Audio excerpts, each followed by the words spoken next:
Welcome to the Dave Ramsey Show. You can be intentional about your character. You can have money and a career. You are the hero in your story.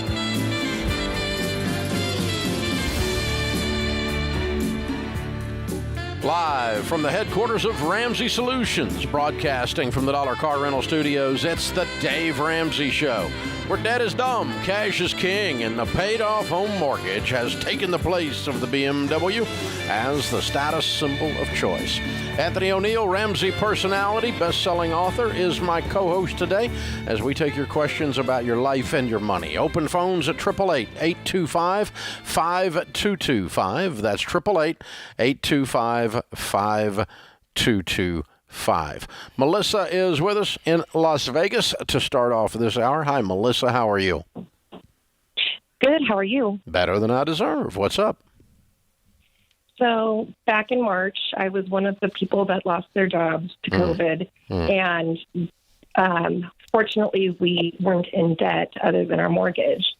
So buckled up, between my husband always being the breadwinner anyway, just used your Every Dollar app, really focused on budget. And we've actually been able to save 8 months for an emergency fund during this whole time. Good for you. Yeah. As a family of 6. Not easy. But now we're to the point where January of this year, and I've talked to my husband about some goals I might have this year in terms of home improvements, maybe a vacation down the road after being on lockdown this whole time. And he's like, let's just keep stashing it away. And it's sitting in a regular savings account, number one. I don't know where else to plant it. But number two, how do you get over that kind of guilt that we've done so well when you see others not doing as well? And at what point do you relax and take your foot off that gas and, enjoy some of that? Really good questions. I'm so proud of you. Absolutely. What a great job. Yeah. Melissa, let me ask you this. Are both of you all back to work right now?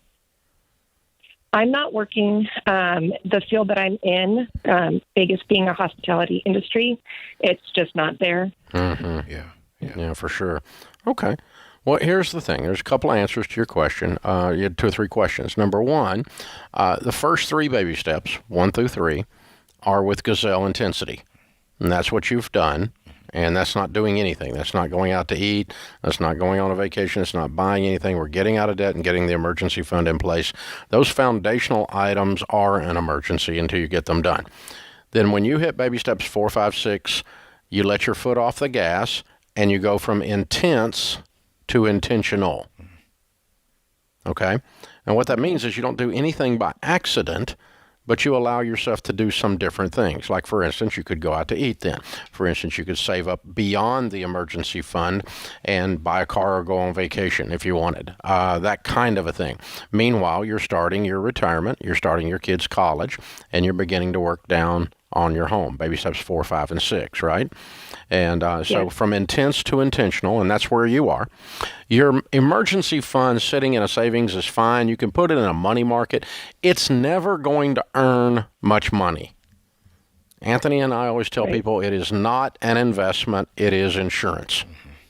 It's not there to make you wealthy. It's there to protect the things that make you wealthy. So don't expect that $8,000 to make you rich. And you really don't need to pile up more than that if that's 3 to 6 months of expenses. Right. Any piling up you do beyond that. No, we have 8 months of expenses. Okay, you have too much then. Yeah. You have too much. Yes, that's where we're at. Okay, set aside 6 months in a separate account just for emergencies, and don't expect it to do anything except sit there. It's your umbrella in the corner. You don't need to get it out of the corner unless it rains. Right. And then I would take that 2 months to answer the next part of your question is, when do we have a good time? Like, when can we really enjoy it? So I would take that 1 month and enjoy it, then take the other month and look into investing it. But I think you have worked hard throughout the whole 2021. You went over and beyond. But you're right. I think, like Dave said, be intentional. And I think sometimes we have to be intentional and enjoy some of the fruit of our labor. And so I would take that 1 month, maybe just take you and your family out. Let y'all just breathe, stick within that budget, but then make sure you're still doing baby steps 4, 5, and 6 during this time as well. You know, the way the brain works, it's kind of like a pendulum. If you think most people are all the pendulums all the way to the left, they're disorganized. There's no intentionality. They just, stuff happens to them. They don't happen to it, and they wonder why they're broke. Right? Then when you swing it all the way over to the right, that's gazelle intense, and we're beans and rice and beans. We're not doing anything except piling up debt. Right? And now all I'm saying is swing it back to the middle. Never go all the way back to the left. The middle is just be intentional, but not intense. And that's where Sharon and I have lived for many, many years. And the amazing thing is you can build a tremendous amount of wealth and be tremendously generous in the intentional phase. You don't have to say gazelle intense to become wealthy. You do need to go gazelle intense to get the mess cleaned up, number one, and number two, to carve new grooves in your brain. Because the old grooves in your brain that most people use are stupid. Yes. And they don't work. Yeah. Right? And that's what you did by this period, this year. Prove to yourself and to each other that we can do this money thing. Right? Right. But you can't sprint a marathon. And you've been sprinting. You sprint the first, mile here, but then you got to let up and get into a rhythm. And that's where we do when we go across baby step 3. So that's a really, really good question. As far as all the other people and where they are, the guilt about that, Dave, I just be grateful for where I'm at and acknowledge where they are. But at the end of the day, I'm grateful that I can take care of myself and my family, and I serve and help whenever I can. Yeah. What I don't like is Dave Ramsey followers on social media trashing people who aren't doing it. All you got to do is just go, hey, I'm doing it. This is what I'm doing. All you got to do is talk about you. Yeah. You don't have to go fix everybody else. And if they don't win, it's most likely, there's several reasons people don't win with money. Most of them are our own fault. Most of them are the person in my mirror. Sometimes there's outside forces that impact it also, but most of the problems with my money in my life are caused by me. and that's the thing. So you can't, because someone didn't have the advantages of knowledge that I had. Some people didn't have the benefit of having been homeless like you. Right. Yeah, living in their car. And some people haven't had the benefit of going broke like I did. Right. And holding my brand new baby in my arms and not knowing how I'm going to buy the food. Some people have never had that benefit. And I say it's a benefit. Yeah, it is. It's a privilege. I'm privileged in that regard. You're privileged in the regard that you lived in the back of your car because it changed your life. Yes. Yes, sir. Forever. Yeah. It changed your paradigm forever. And not everybody has that benefit. Some people had to just live medium, and they never get off a medium because medium's good enough. And here it is, Dave. The reason why it changed your life going broke, but your life was changed to change others. Yeah. Her life was changed. Yes. When she lost her job. There you go. They scared them. Yes. I got 4 kids. Yeah. We're going to get on a plan. Yeah. And they got 8 months saved now in the middle of a dadgum pandemic. Look at you. See, now, everybody's got an opportunity to do something. It's just a matter of what and when. There it is. This is the Dave Ramsey Show.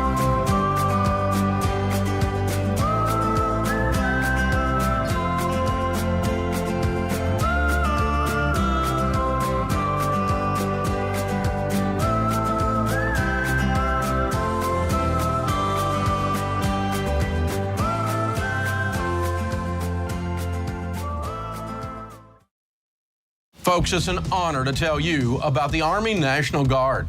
Not only are they big supporters of our high school curriculum, but they also give you the opportunity to impact your local communities. Whether your goals are to get an education, serve your country, or have a better life, the Army National Guard can help get you there. Plus, they offer unbelievable financial benefits. Secure your future today. Visit nationalguard.com to find out more.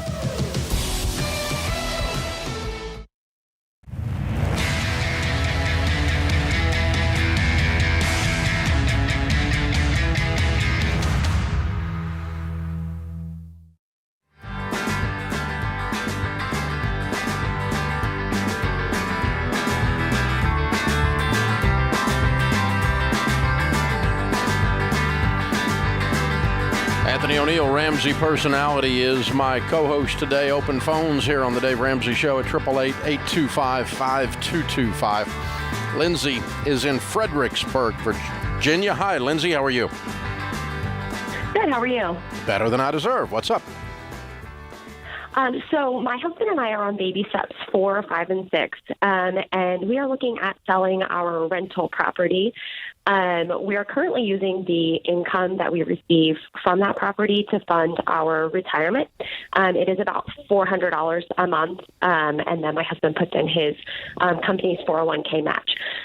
So my question is, we're looking at between how much we still owe on the mortgage and the possible list price of the home, we're looking at about $80,000. We need to know what to do with. So since that house is funding our retirement, the debate is, do we put it in a savings account and then just pull out monthly what we need to continue our 15% retirement, or do we...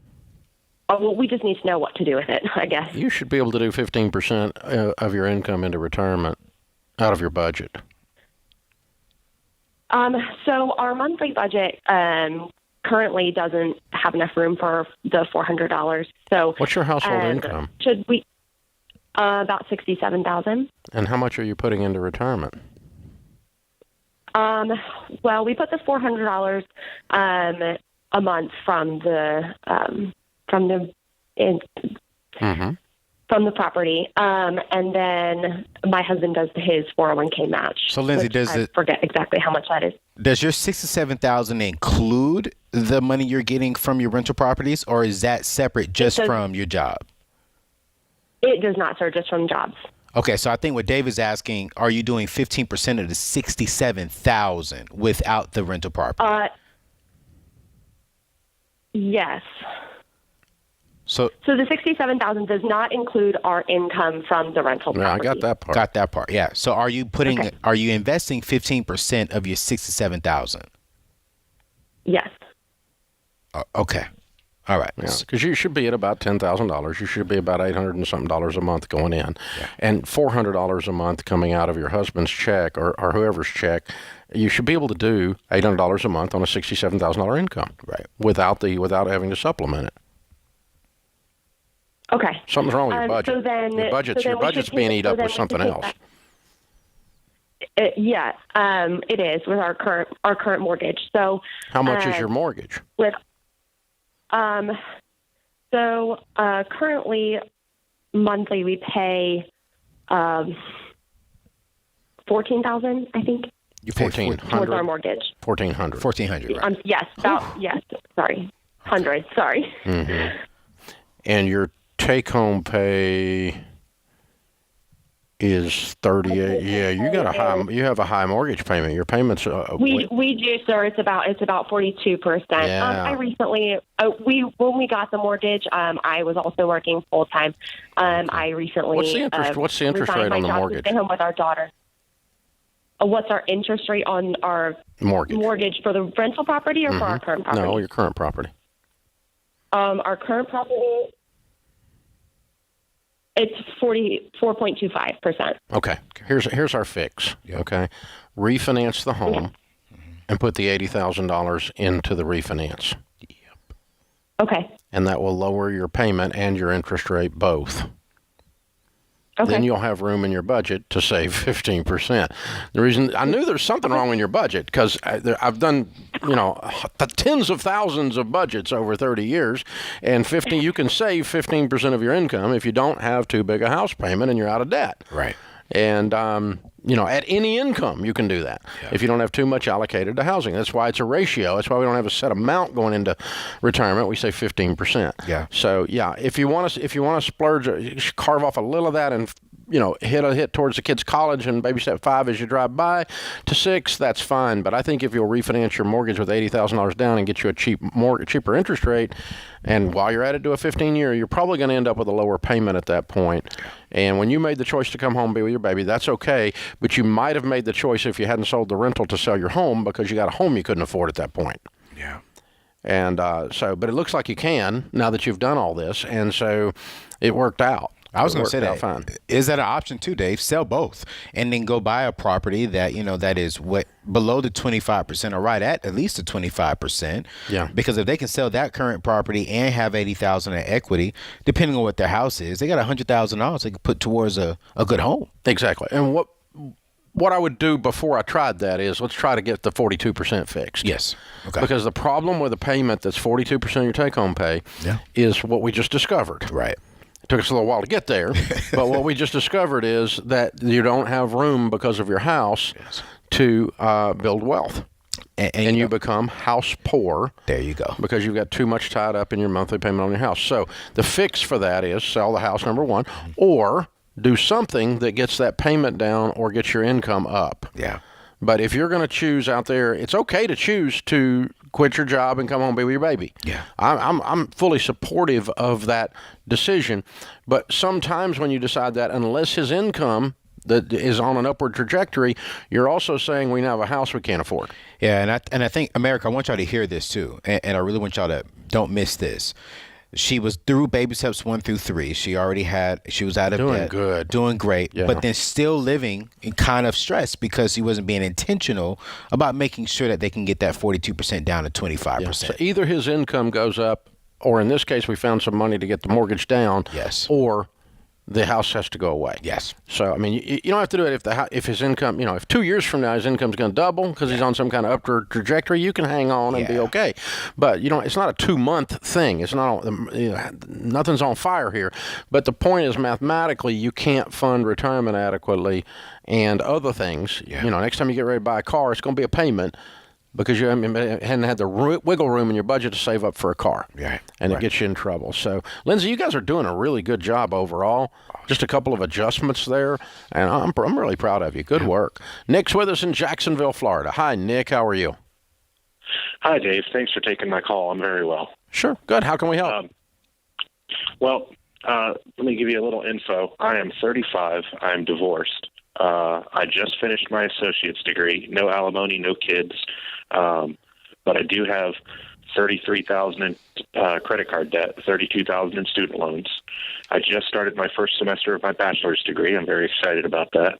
And my goal is to finish my education without taking any more student loans. That's good. And so right now I make about $4,600 a month net, and my outgoing is $3,800. And I've cut my expenses where I can. Mm-hmm. I'm paying $500 a month on my credit cards. Mm-hmm. Since I'm still in school, I don't have to pay student loans yet. Mm-hmm. But I'm paying about $700 a month out of pocket for tuition. Mm-hmm. And my car payment is $425 a month. Mm-hmm. Now, I owe $9,400 on my vehicle, Mm-hmm. and it has a trade-in value of about $7,400. But I got an offer to trade it into the dealership at an unspecified above value. I was looking at similar vehicles, and it looks like I could lease a similar vehicle for $200 a month. I've got 2 years left on this 6-year loan for my car. Should I trade it in and lease a vehicle for 2 years so that I can put an extra $200 towards my debt? No, I'd stick with what you got. Yep. It's a real tough binge, but it's a short pitch. And your worst case scenario is you got to pick up some extra work while you're in school, which is going to be very strenuous. But if you could kick your income up $1,000 a month, it changes all this equation. Yeah. And Nick, you're doing a great job. I love how you broke down your numbers. Yeah, you know exactly where you are. That's a big deal. That's huge, man. So I agree with Dave. Stick right there. Get a little bit more income. You're going to be all right, bro, in 2 years. Yeah, this is tight. And you know where you are, and you know what you got to do. Right. And so you're looking at options. But no, here's the thing. The right financial decision almost always is harder in the short term and better in the long term. The wrong one is always better in the short term and worse in the long term. And most people do the second one. That's why they're broke. So, and that's where this falls in that category. This is the Dave Ramsey Show.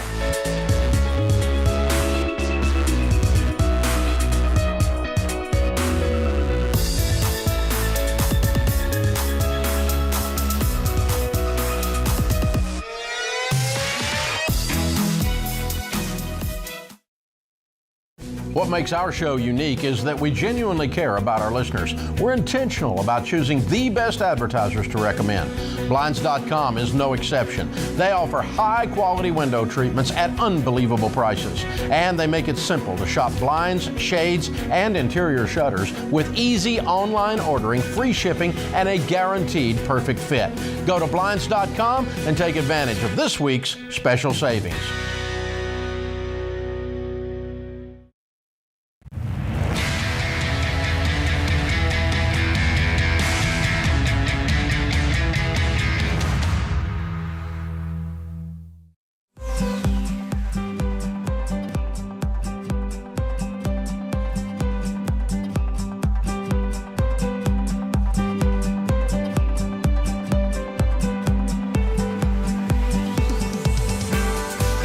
Anthony O'Neill, Ramsey Personality, is my co-host today. Open phones at 888-825-5225. Check out his episodes, The Table, on YouTube.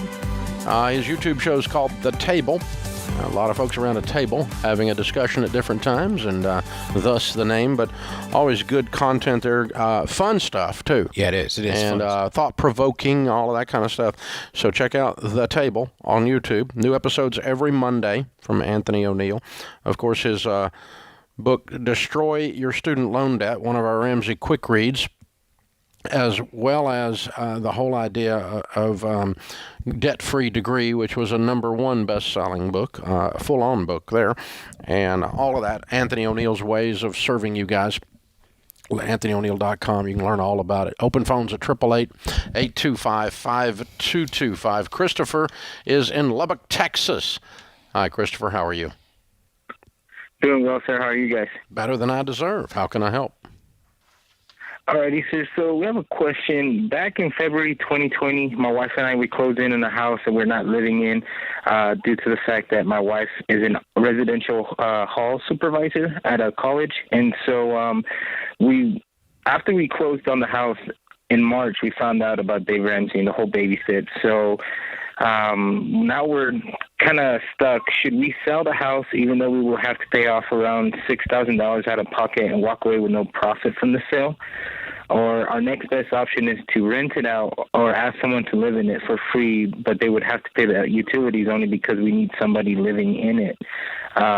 We don't live in it, and we'll be living here at the residential hall for 2 more years, and the closing cost would be like about $5,278.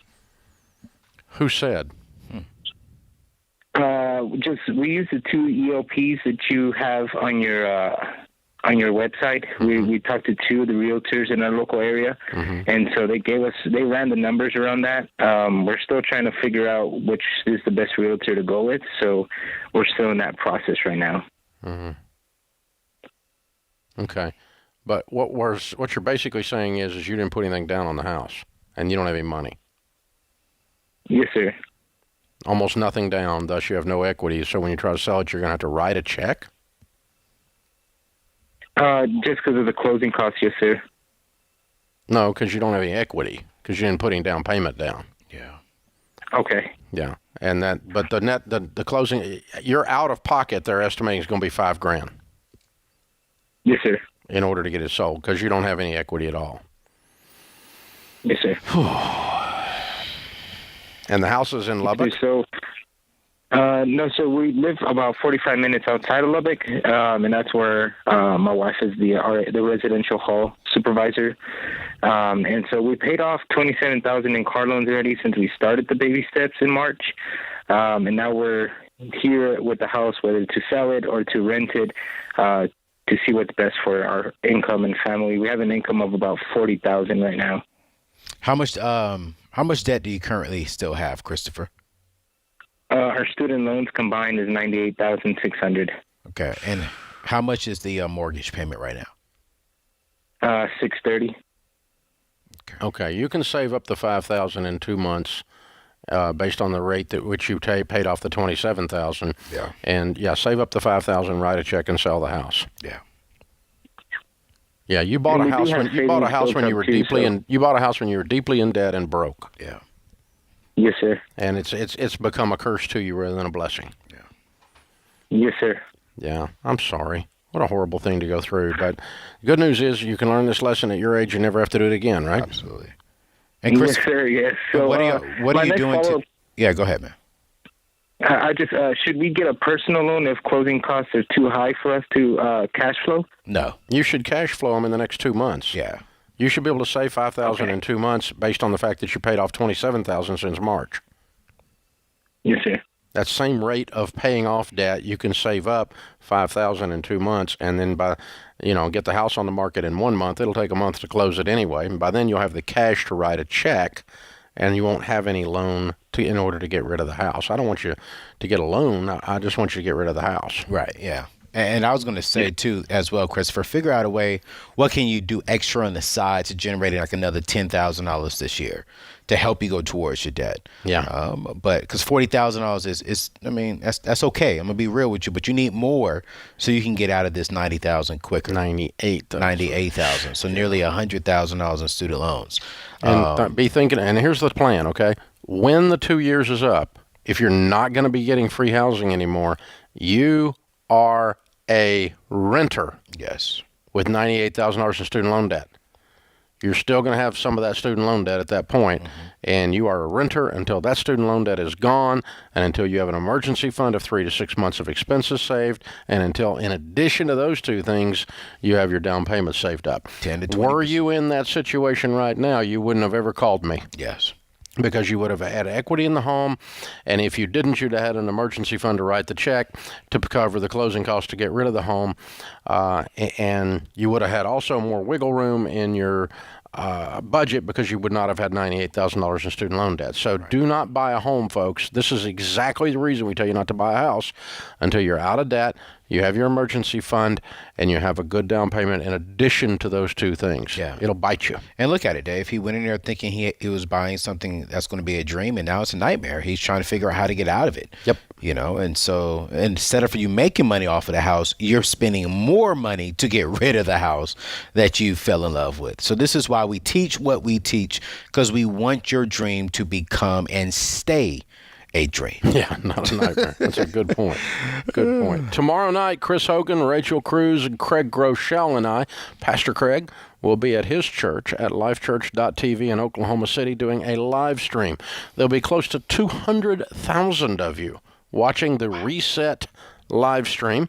It may be over 200 by then. It's approaching it now. And it was 173 this morning, and it's yesterday was like 30,000, so it'll probably be over 200.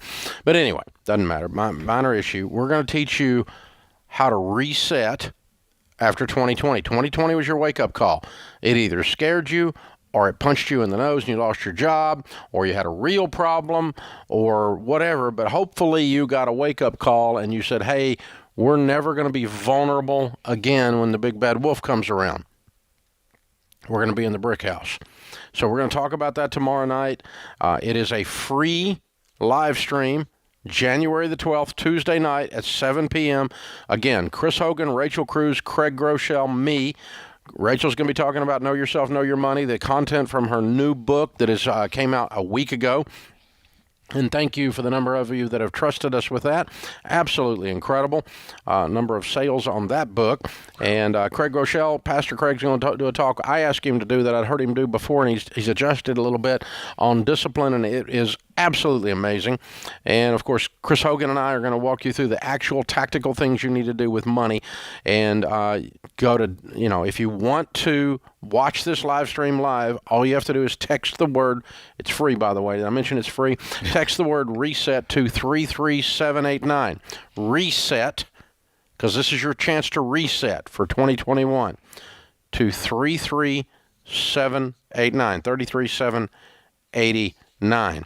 And if you're interested in getting into Ramsey Plus, they are running a huge reset deal right now to get you ready for the year. With, of course, Financial Peace University, of course, all the other courses in there, and the premium version of Every Dollar, which connects to your bank, the world's best budgeting app, all of that. You can do a free trial at daveramsey.com/reset for Ramsey Plus. Lots of free stuff today. Check out the free trial to Ramsey Plus at daveramsey.com/reset and text the word reset for the free reset live stream tomorrow night, Text RESET to 33789. This is the Dave Ramsey Show.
Anthony O'Neill, Ramsey Personality, is my co-host today. Open phones at 888-825-5225. Our question of the day comes from Blinds.com. They have a 100% satisfaction guarantee. That means even if you mismeasure or you pick the wrong color, they'll remake your window blinds for free. You get free samples, free shipping, and with the new promos they run every month, you'll save even more. Use the promo code Ramsey to get the best possible deal. Dave, today's question comes from Caleb in Iowa. He says, I'm 23, making $120,000 gross, and so far I've been able to earn my way out of the dumb financial decisions I have made without really changing my lifestyle, and I've struggled following a written budget. I've been at baby step 4 without ever really changing my lifestyle on more than one occasion, but always end up relapsing down to steps 2 and 3. In the next few weeks, I will once again pay off the non-mortgage debt I have and have my 3 months emergency fund. Any tips on getting on board with a more responsible lifestyle at this step so I can quit this cycle? 23. You are the problem. And I think and I say that in a respectful way, Caleb. I think you're asking us for advice.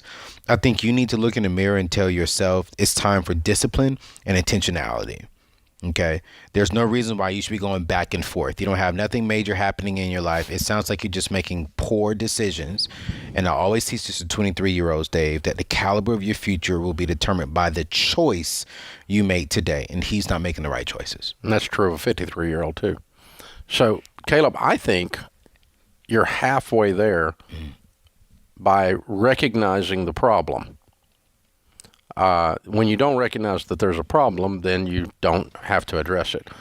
My dad used to say, knowing that there's a problem is 90% of solving it. Yeah.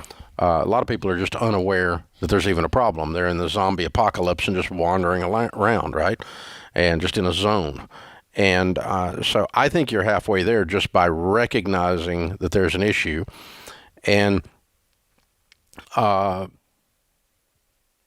happens is, as we go through our life, we have different things that come into our life that call us to a higher level of nobility. For instance, when you get married and you have your first child, suddenly you will do anything to protect and provide for that child. It takes someone who was self-centered and they grow up almost instantaneously. You know, they become other-centered. Yeah. That little baby, other-centered, you know, and that's one time that it happens. Other times you can just, it's a matter of like where you are, Caleb, it's just a decision.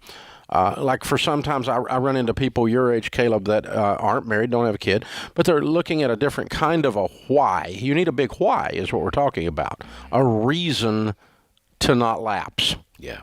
And that baby is an example of a reason to not lapse.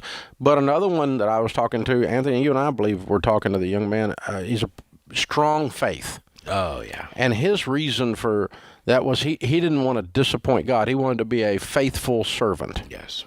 He wanted to be trustworthy, worthy of trust. Yeah. So it was a thing between him and Jesus. Mm-hmm. It wasn't I don't want to let Dave down or Anthony down. It wasn't my wife's going to be mad at me. It wasn't my kid can't eat because I'm misbehaving. It was I just don't want to let Jesus down. Yeah. I want to be worthy of trust. I want to be a good steward, a good manager of God's resources. He, as an act of his faith, it became his why. Yes. And so I don't care what your why is, but right now you just don't have one. Yeah. And you need a real reason. I'll give you an example, okay? Somebody who wants to lose weight to look nicer in their clothes is not nearly as motivated as someone that the doctor says, if you don't lose 50 pounds and get your cholesterol down, you are going to die. Yep. I have a different why. Fitting in your clothes versus dying. Yes, sir. Okay, it's a different kind of a why. Yeah. It raises you to a different level of motivation. It does. And the interesting thing is that you can just decide that item is there. Yeah. Now, you don't have to decide you're going to die. I don't mean that. But you can just go, I'm just disgusted with myself. And I'm not going to do this anymore. Yeah. That's a decision. And he's kind of heading towards that. This verbiage is getting increasingly frustrated with the guy in his mirror. You see it? Yes, I see it. I mean, and here's the thing, too, I want to say, Caleb. Dave is talking about a why. And one of the things I talk about on my channel is if your why doesn't make you cry, then the price of commitment will make you cry. Ooh. You need to dig very deep into yourself and find something that just activates that emotional side of you as a young man. What can make you care deeply? Yes. And when you can identify that, then you would never go back to what you're saying you do not want to go back to. I could never go back to sleeping in the back of my car. I can never go back to living paycheck to paycheck. I can never do that because what I care about so deeply on the inside just gets me so emotional that it pushes me forward even when I feel like sometimes and it's how backwards. People break major stuff like addictions. Yes. They have to have a why. Yeah. They have to have something that's better than the drink. Yep. They have to have something that's better than the drug. They have to have something that's better than the porn or the gambling. It's more important to them than that item is. And you got to care deeply. And so you could take those kinds of ideas, folks, and just by putting some thought to it, some prayer to it, some meditation to it, and in a sense you are manufacturing your nobility, your why. And the beautiful thing about Caleb's situation is he's asking the question. Yes. Most people in our culture are so oblivious that they need to even ask that question.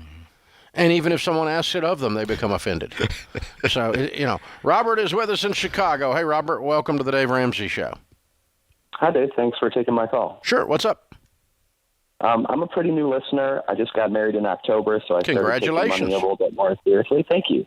So I've been binging episodes, and I read The Complete Guide to Money, and I realized I was raised by pretty wise parents because I'm starting off in steps 4 through 6. Yay! And I had a bunch of money in savings, so we just paid off the house this week. Wow! Well, you flying by that, Robert. Congrats, man. Yeah. That's huge! So we have obviously no kids yet, and so my couple questions are, I'm not sure how much life insurance I should take out since we have the house paid off and I don't have kids.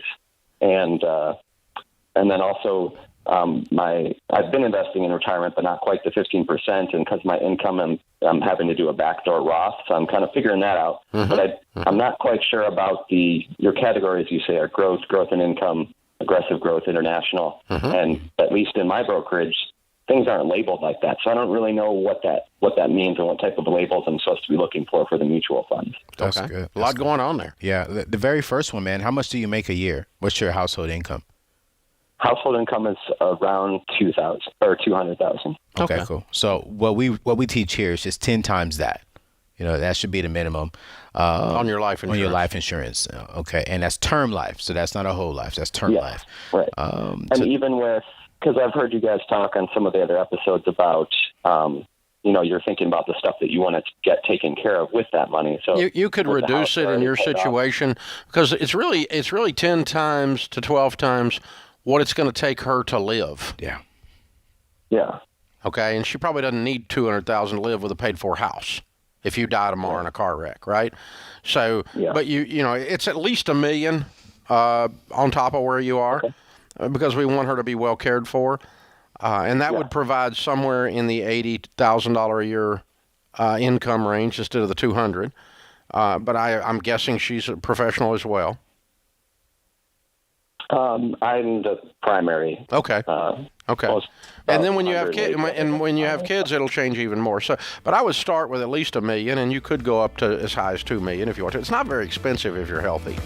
As far as your investing goes, if you want to sit down with one of our SmartVestor pros, they can walk you through the details of the types of mutual funds. The biggest thing is there's a clue in the category title. If it says growth, it's growth stocks. And it's a company that's growing. It's in there. If it's aggressive growth, this means by definition it's going to be more volatile. If it's a foreign fund, obviously it's going to be overseas stuff. And that's what the title tells you what's in it. And sometimes they use different titles, but it means the same thing.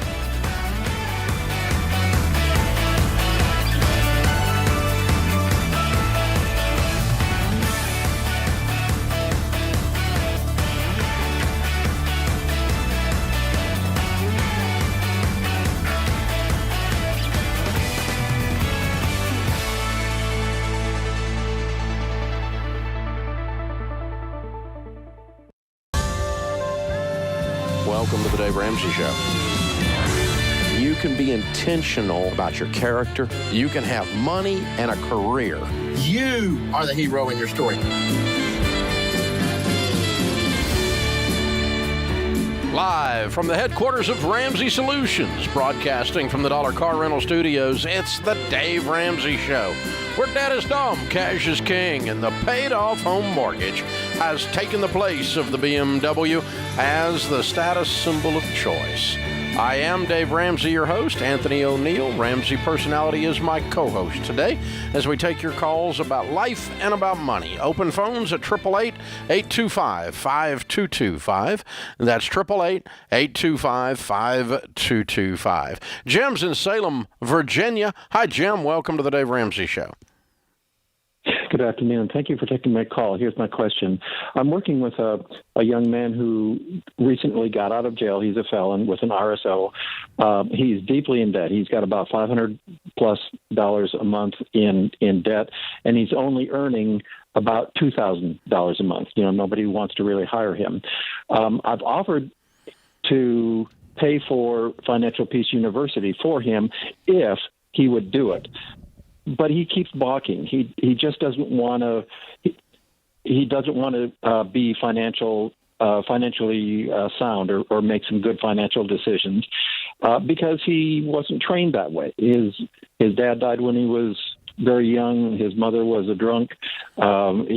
He's never been trained. So my question is, what questions do I need to ask him that help him kind of see the light and understand the way that he's going isn't the best without just walking away? Because right now he is, as you say, worshiping at the idol of the FICO score. Mm-hmm. Oh, man. Jim, let me ask you this question. How did you come across this young man? What's your relationship with him?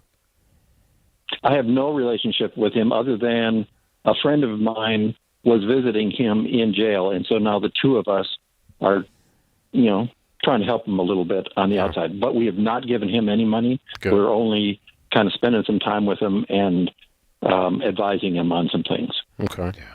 All right. Oh, what is he, other than the money piece, what are y'all talking about? Yeah. I take him out on a farm and work with him.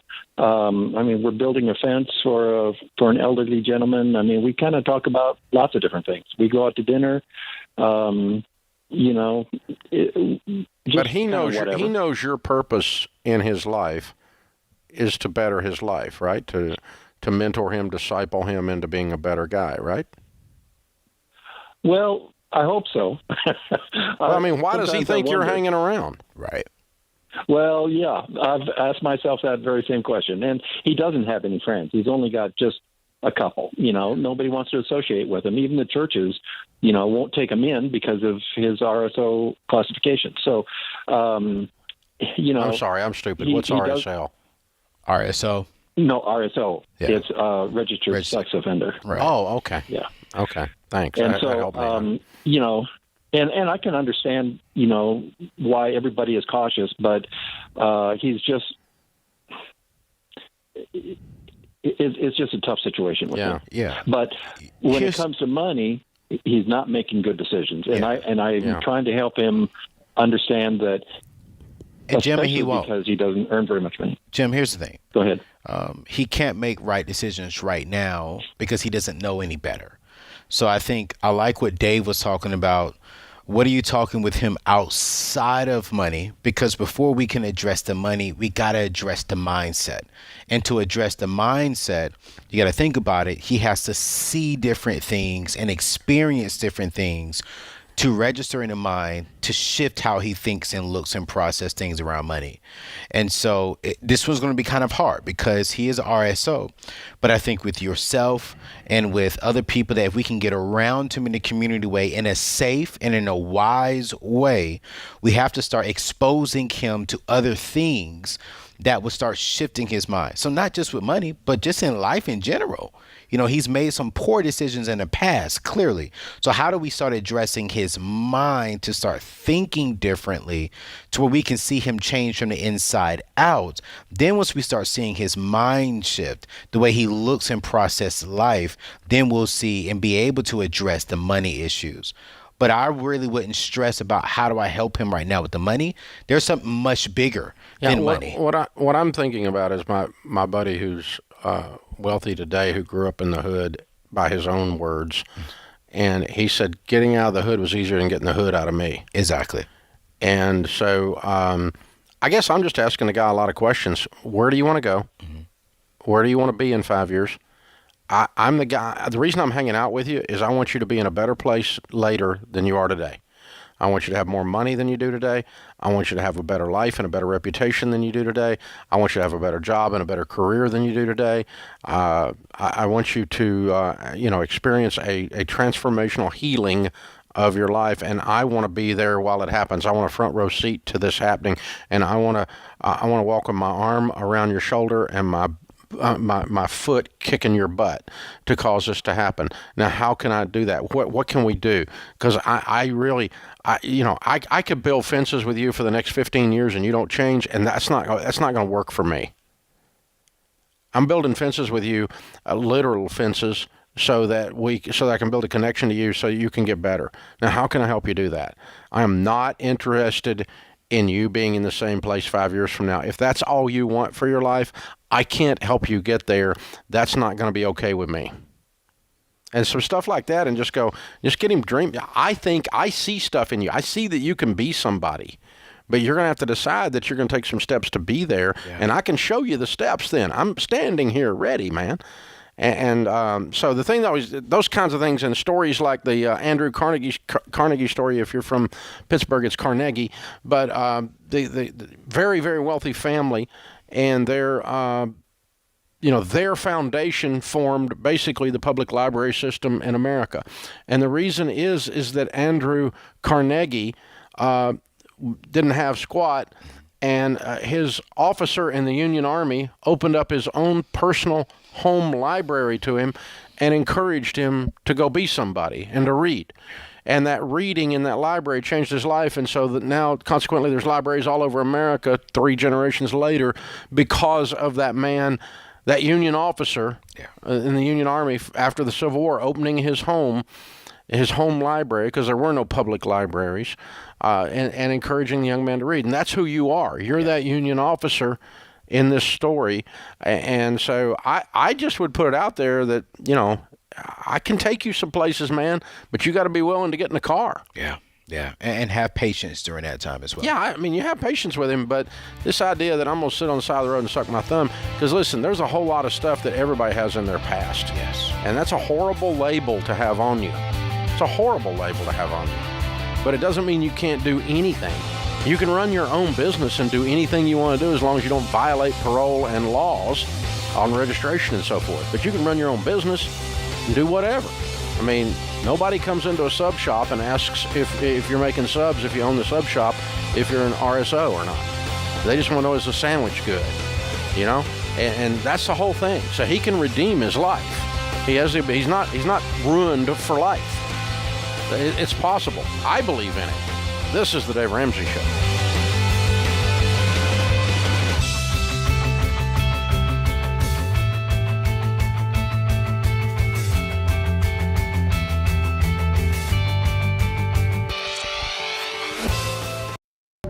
Cliff and I joined Christian Healthcare Ministries because we really liked the concept of Christians sharing each other's burdens. And we really experienced that firsthand when Cliff was diagnosed with heart disease. It was just such a relief to know that financial burden was going to be taken care of. CHM is the original and longest-serving health cost-sharing ministry. Get started today and check us out at chministries.org.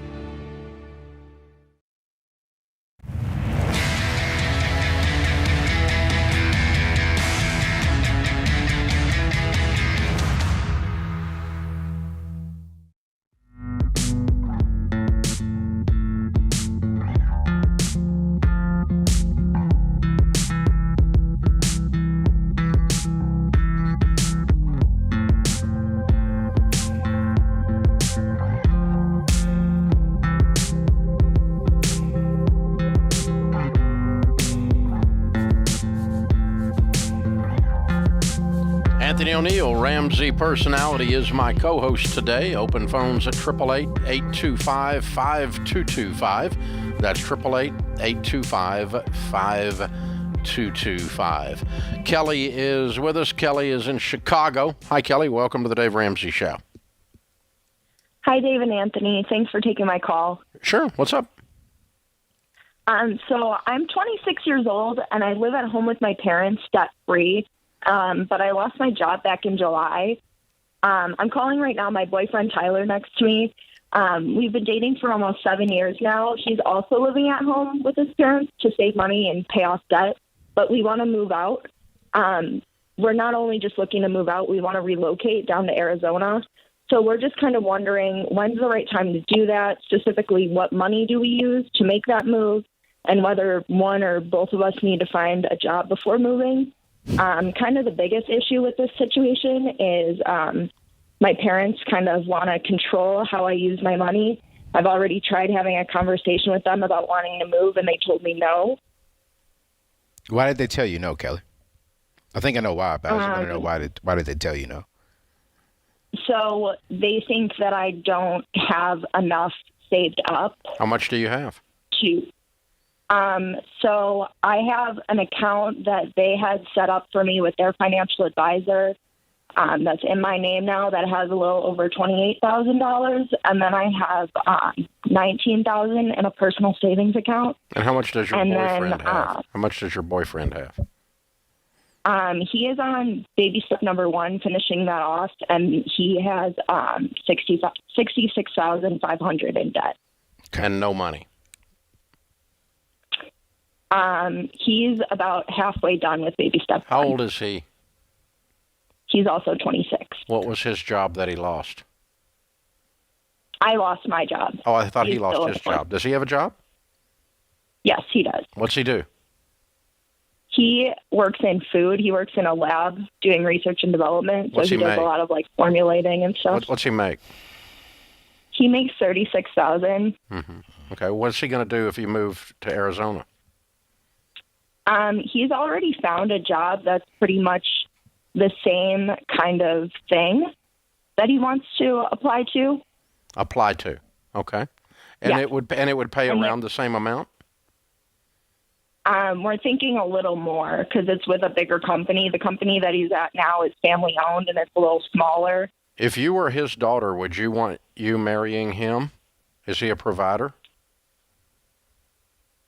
He wants to be. No, I ask you, if you had a daughter that was dating this guy, would you want your daughter marrying him?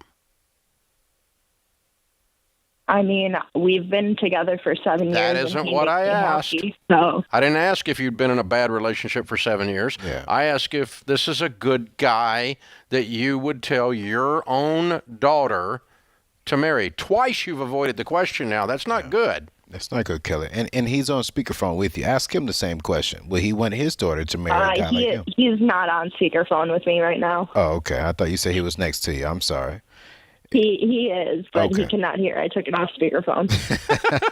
No, Okay. put it on speakerphone. The issue is my dad kind of holds his debt against him, and that's kind of been a big issue And in here our it is. relationship. And here it is, Kelly. Dave is coming from a father perspective. Your answer is no. He would not. If you were his daughter, he's telling And you. I don't know heck what no. that is. I don't know whether he's got work ethic issue or why he hadn't addressed this debt, Right. or what's going on. But I'm not saying that his debt. If I disagree with your dad, his Yes. debt does not make him ineligible. Right. Okay, so I'll slow down here. I want you to start thinking that way because you're making really big decisions. You have a pile of money, he has none. Right. And that's what's scaring your parents, part of it, and the fact that he's not made much progress in the years that he's been working towards paying off this debt. The debt is not the problem. He just doesn't seem to be making any progress. Now he's trying to drag their daughter off to the other end of the world, away from them, and so I kind of get where they're coming from a little bit. So if you were my daughter and he was my potential son-in-law, here's what I would tell you. Okay. And you guys get to do whatever you want to do, by the way. But you called us and asked. Yes. And Anthony, you can disagree with me. You can jump in here, okay? I will. But I know. So I'm coming. He's right. I'm coming at this from the grandpa side or the dad's side, okay? Because I've got kids that are just a little bit older than you, Kelly. All right? Okay. Right. And so if you were my daughter and he was I tell you what, put him on speakerphone. Yeah, I was about to say that. Put him on speaker. Open the speaker. Oh, okay. Open the speaker up so that he can hear me too. Okay. Okay. I don't want to talk about anybody except where everybody can. What's his name, Kelly? Tyler. Hey, Tyler, how are you? Good, Dave. How are you? Good, man. Thanks for joining the conversation. Yeah. So what I was just telling Kelly was, based on what she told me and Anthony, we're going to advise the two of you, and I'm going to advise you guys as if you were my kids, as she was my daughter and you were a potential suitor for one of my daughters. And I have two daughters that are married, and my kids are slightly older than you, and they have great lives, and I want great lives for Kelly and for Tyler, okay? Yes. Okay, so what I would personally tell you is that you do not need to go to Arizona until you have jobs lined up. And they ought to be enough job. She needs to have enough job to support her household, and the households need to be separate. And you need to have enough job to support your household. Correct. The only way you would do that differently than that would be if one of you had the job and another one didn't, would be if you got married before you went to Arizona. Because I don't want you to combine your households as your dad until you're married. And that sounds like a dinosaur. It sounds like old school, but I just told you I'm doing this as if you were my own kids. This is how I would advise you, because I want you to, when you're my age and you're 60, I want you to look back on this time and go, I really like that 26-year-old young couple. They were wise. Because I haven't always been wise in my life, guys. And it leaves a mark. It leaves a scar. And you don't want to do that. So that's what I would tell you is you've been dating 7 years. You may be ready to get married. I don't know. 7 years is a long time. It's probably time to paint or get off the ladder. But but if you're not ready to actually say, we're going to do this thing, we're going to combine your debt, Tyler, and her money. We're going to combine both these incomes. We're both going to go get in at least one income and shortly thereafter get the other one as a married couple in Arizona and start our lives. If you're going to do all that, I'm ready. I'll go with you. Let's do it. Yeah. Tyler, do you love her?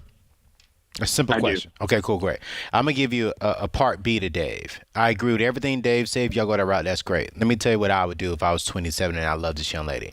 As a man, I'm going to go to Arizona. I'm going to get a job, get a solid job, start aggressively working towards my debt. I'm going to go there for a year, establish a foundation. Then I'm going to come back and I'm going to propose to her, and we're going to get married quickly. And then together we will move back once everything is solid. Ooh, and you know what else that does?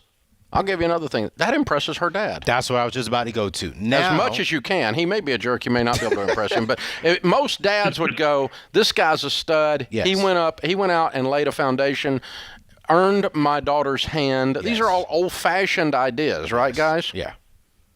Yes, sir. But they're ideas that the reason that they were there was they caused people to join their lives in a way that gave them a better chance at winning. Yeah. So you guys do what you want to do. You're 26. You're more than capable of making your own decisions. We're not. We didn't call you. You called us. So you got our input. Now you guys can decide. I like that part B. I like part B too. I think you're better than me. This might be good. Yeah. Nah, this is the Dave Ramsey Show. You know? Man, you're in here helping. You're the co-host. So, and you're out there. You're out there in the dating field yourself. So, yes, sir, I am. You got to go talk to some dad. I sure do. About his daughter. And he gonna see my foundation. Have him call me, Anthony. I'll talk to him. Listen, I'll tell him you're all right. Hey, thank you, Dave. This is the Dave Ramsey Show.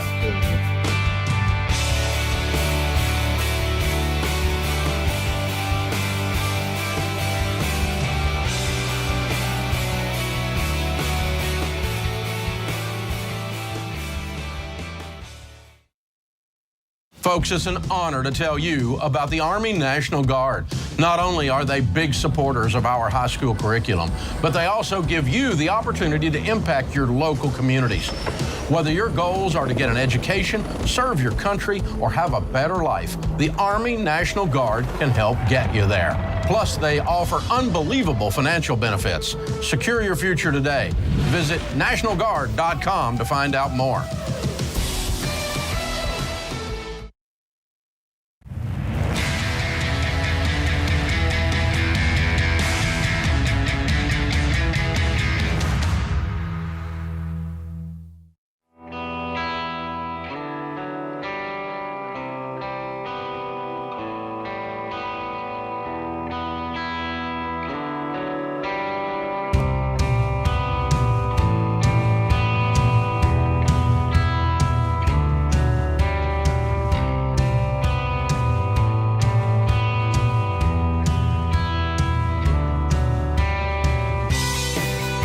So, Anthony, on the your YouTube show, The Table, which you guys need to check out, The Table, the YouTube show, you guys talk about stuff like relationships and guys doing stuff like we were just talking about.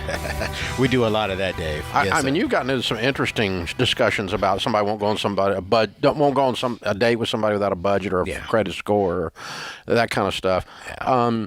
So, it's probably a good idea for us to banter a little bit back and forth, because you and I also get a lot of criticism from morons out there who are upset with us because we tell people not to live together unless they're married. Right. And because we're people of faith, we're Christians, and it's not congruent with our Christian faith to do that. But Dave, even to take the Christian faith away, it's still not the right option to do. It's not safe, it's not wise, and it's not financially beneficial. So then when you add on the Christian faith, that's where I stand. But okay, argue with me on take away the Christian faith. How's it beneficial to you? Yeah. It hurts you. Well, and there's all kinds of data on the wealth side of that. But I do think also in defense, so to speak, of like that young man there. Yeah. She's got some money, not a bunch, but she had like $50,000, $40,000 or something there, right? And which is a lot of money. If you send it to me, I'll take it. But I mean, it's not like she's got $5 million. Right. Okay. Right. And he's got tens of thousands of dollars of student loan debt and $36,000 job, which is not a great job. It's an okay job. Yeah. I mean, if you're the dad looking at this, I'm upset. Well, I'm not upset, but I would not tell my daughter. I would not deny my daughter to marry that guy based on those numbers. But what I would require as her dad, if I had the option, and that's an option she would have to give me, right? Right. Because I mean, she's 26, she can just leave and go do whatever she wants, right? You can't make people do stuff. But if she's going to receive my blessing, so to speak, old school stuff, right? Yeah. It would be for her benefit, and I would just want that young man, like you said, to have a plan and to show some initiative. Right. And I think the debt doesn't bother me. You can get out of debt. Right. We don't tell couples not to get married to somebody because they got debt. And I wouldn't tell my own daughter not to marry somebody because they had debt. Right. So I wouldn't tell Kelly's dad, tell her to run this guy off because he's got debt. I don't believe that. Yeah. I think if the young guy's a go-getter and he's going to scrape and go through that, he might be better off than somebody that had a silver spoon that's lazy. Absolutely. And I think the reason why I said I would probably be upset as a father, which I'm not a father yet, is because I will be raising my child up on foundations, on principles. And then for her to go off and marry or just run away with a guy who doesn't really have the foundations. He's not a bad guy, but there's no foundation there to start your life off with this guy. That's where I would get upset at. Yeah. Because it deviates from what I'm teaching, And so for me, what I'm teaching young people, especially on my YouTube channel, Dave, we've grown a 200,000 plus community over there of just young people who are hungry to not just learn the foundation, but to really learn how to pay off debt, how to start building wealth at a young age. And they've all realized I have to have a healthy foundation. Moving in with my boyfriend or moving in with my girlfriend is not the wise thing, because one can be stable, one may not be stable. And Dave, you and I have received so many phone calls. Yeah, Dave. Yeah, Anthony. I made if this goes well and they moved in together, which is not what we're recommending. Right. They get married in a short period of time. They both have jobs, and it all works out. Right. If it doesn't go well, she's calling up crying in 2 years. Her money's all gone. Yes. And he's still in debt. If it doesn't go well, it doesn't go well for her, but it went well for him. Ding, ding. Let's be ding, real. Ding. Because she lost her money. He came into the situation with no money. Yeah. And again, we're not saying he's a bad guy. No. At all. I think that they should get married. I think he should go out there and do his thing. But you have to be selfish and say, okay, what's the right move for me? And just sitting still, listening to my parents, listening to Uncle Dave, listening to your brother Anthony. And listen to yourself. Ask yourself the same question I asked her. Yeah. If that was your daughter, yeah, breathe a second. Let the hormones drop down a little bit. Let the sex drive drop a little bit. There you go, Dave. And let's just talk through real. Yes. And let's go, okay, if this is your daughter, what is going to make you happy? Not because you're a control freak, not because you're a jerk, not because you're trying to interfere in a grown kid's life and you don't have any boundaries, but because you care about them and what's good for them. Yeah. Well, you want good for them. And so if this is your daughter, what would you tell her to do? And so many times when I ask guys that, you got to stop and remember, that's somebody's daughter. Yes. Yeah. And they might have a gun. I mean, this is somebody's daughter. Now, Mike. That's somebody's daughter. I mean, and you think about these situations, like the Me Too stuff, where these ladies are mistreated in the workplace. Yeah. And these guys are treating them in toxic, unbelievable ways. Yeah. The thing that they forgot was somebody didn't teach those young men that that's somebody's daughter. Yes. And, it's one of the reasons we've not had issues with that stuff here inside the Ramsey is because my daughters are here. Yeah. And the culture of this place is pretty well, look, if I'm going to let my daughter be here, that stuff ain't going on. Right. We're not tolerating that inside these walls. Yeah. We're not going to have a sexual harassment lawsuit. We might have a murder, but we're not going to have a sexual harassment lawsuit, And so, it's just, we're not going to deal with this. But that's a sarcastic joke, sort of, And so, the thing is this,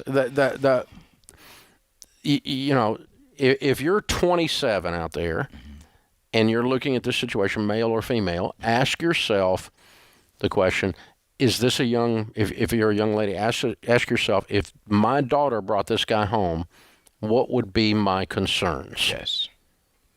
And it makes you look at your boyfriend with some really cold eyes. Absolutely. Or your girlfriend. Yes. And you go, this girl, she's a little crazy. Yeah. I kind of like that she's crazy sometimes, but sometimes she's just crazy. And, the old joke is if they tell you they're not crazy, that means they're crazy. So, you think about this. Is this really a 25-year, a 50-year game plan? Right. Right. Are you really going to be sitting on the front porch rocking with this one? And keep this in mind, too. And you're a father, Dave, and all three of your daughters have gotten married. No, I have 2 daughters. 2 daughters. I'm sorry. Yeah, 3 kids, 2 3 daughters. 3 kids married. Yeah. Thanks, Anthony. But And I was like, for me, Dave, as a young man, I'm asking myself, okay, when I have to meet this daughter's father, the woman who I want to marry, the very first thing I know a father's going to look at is, can you provide for my daughter? Can you provide and protect my daughter? And so as a young man, or are you treating her like a sex object? Exactly. That's the other thing he's asking his question. Exactly. Are you in it for the right motives? And so for me, that's just one thing that I'm very, very big on teaching these young people. Let's just set yourself up to win long term. Here's how you provide, and you provide by doing A, B, C. Get out of debt. Get a fully funded emergency and fund. even if you're not, you show me a plan. And you show me some traction that you're working that plan. You're not a dreamer. Yeah. I don't care if you got $98,000 in student loan debt. That's okay. It really, I mean, I do care, but it's not a deal breaker. Yeah. The deal breaker is you ain't doing nothing about it. Yeah. See, you're a good father, Dave, because you see on the table, young people will say potential is good to date, but potential is not good to marry. Well, intentions don't matter. Yes, there you go. If I intend to send my wife flowers, I get no credit. There you go. I intended to send you flowers for your birthday. She got nothing out of that, and I didn't either. I can tell you that. Your intentions don't matter. Let's see some freaking actions. There you go, Dave. Put the flowers in the middle of the table, baby. Hey, look, Dave, you need to come on my show, man. Hey, I like the way you talk. You know what? I haven't been asked. That's a lie, Dave. I'll tell you what. We'll get Big Shake and me, and we'll come on there and we'll straighten you out. Hey, let's do it. Let's do it. We'll call him and bring you on. Maybe. Or Rachel. No, you don't want Rachel and me at the same time. That'd be too much. No, yes, sir. Yeah. I'll take you by yourself. Your daughter? Oh, no, we can't do you, both of y'all. Yeah, that's just too much at once. This is the Dave Ramsey Show.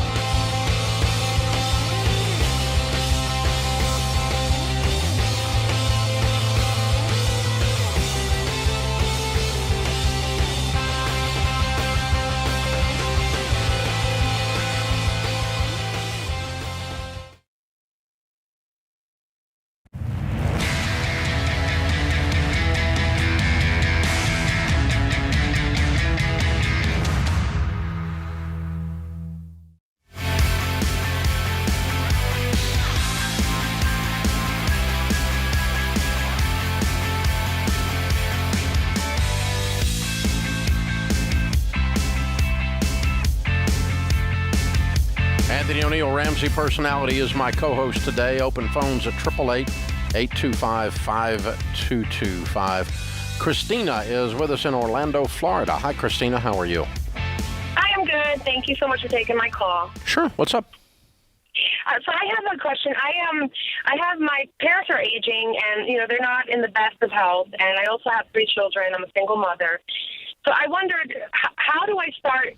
And unfortunately, I do not have my 3 to 6 month savings yet. I'm working toward that. But how do I start saving also for their college fund? I mean, my parents, because unfortunately, the brunt of any financial burden, should they pass, heaven forbid, is going to fall on me. I already know that.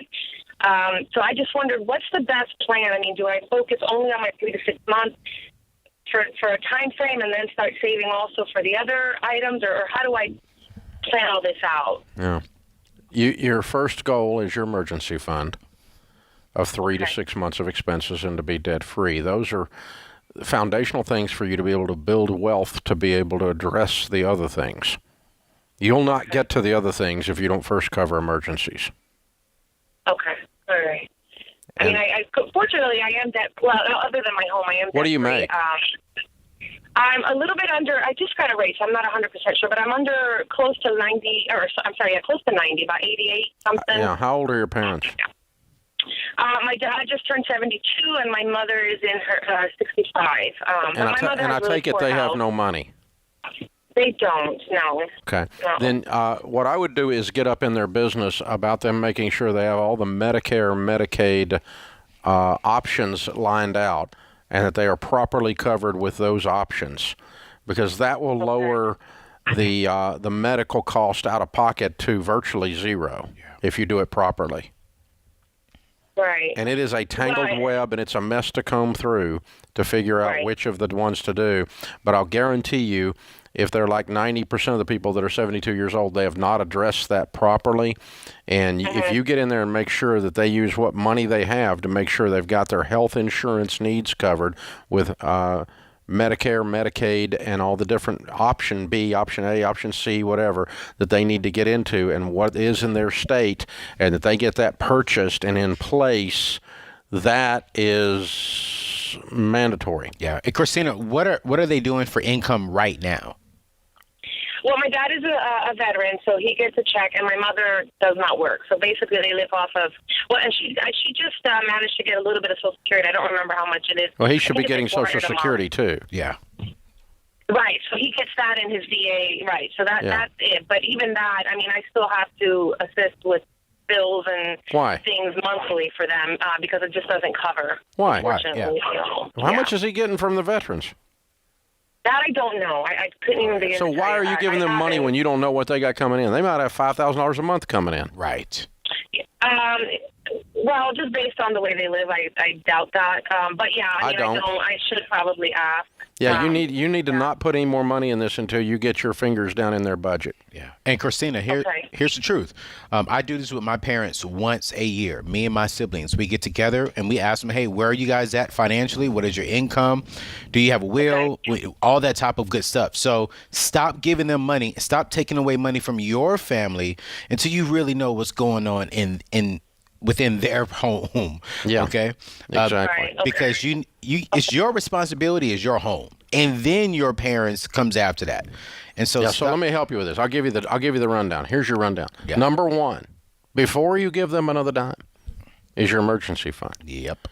Number two, before you do anything else with money, you get your retirement started at 15% of your income towards retirement so that you're not in their situation when you get there. Yes. 100% of you are going to retire or you're going to die. These are your only options. And to dive deeper in that, number two, Dave, do that so that way you're not putting your kids in the same situation. Yeah. Yeah. Then number three is your kids' college. Yes. This is a responsibility of yours before you care for parents who you don't even know what their budget is. Right. Now, if they're hungry, you buy them a bag of groceries, that's fine. But I think you're willy-nilly throwing money at them, and they're disorganized and you're disorganized. And then number four, above those things, after you've got your emergency fund, you've got your retirement, this is your order of priority.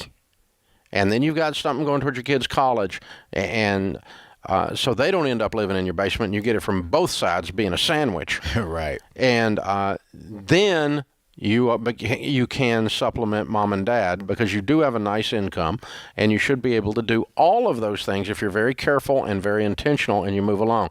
In the meantime, before you get through all four of those to mom and dad, I'm going to insert myself into their life in a loving way and help them comb through. Let me tell you, the Medicaid, Medicare, the options that you go through, I've looked at them. It is a barrel of fish hooks. And even somebody that knows what the flip they're doing, it's very difficult to get through that. So I doubt that your parents have bought the proper coverage and or adequate coverage for the best dollar that they could use. Yeah. And I need to know what his retirement is and what the two Social Security checks are.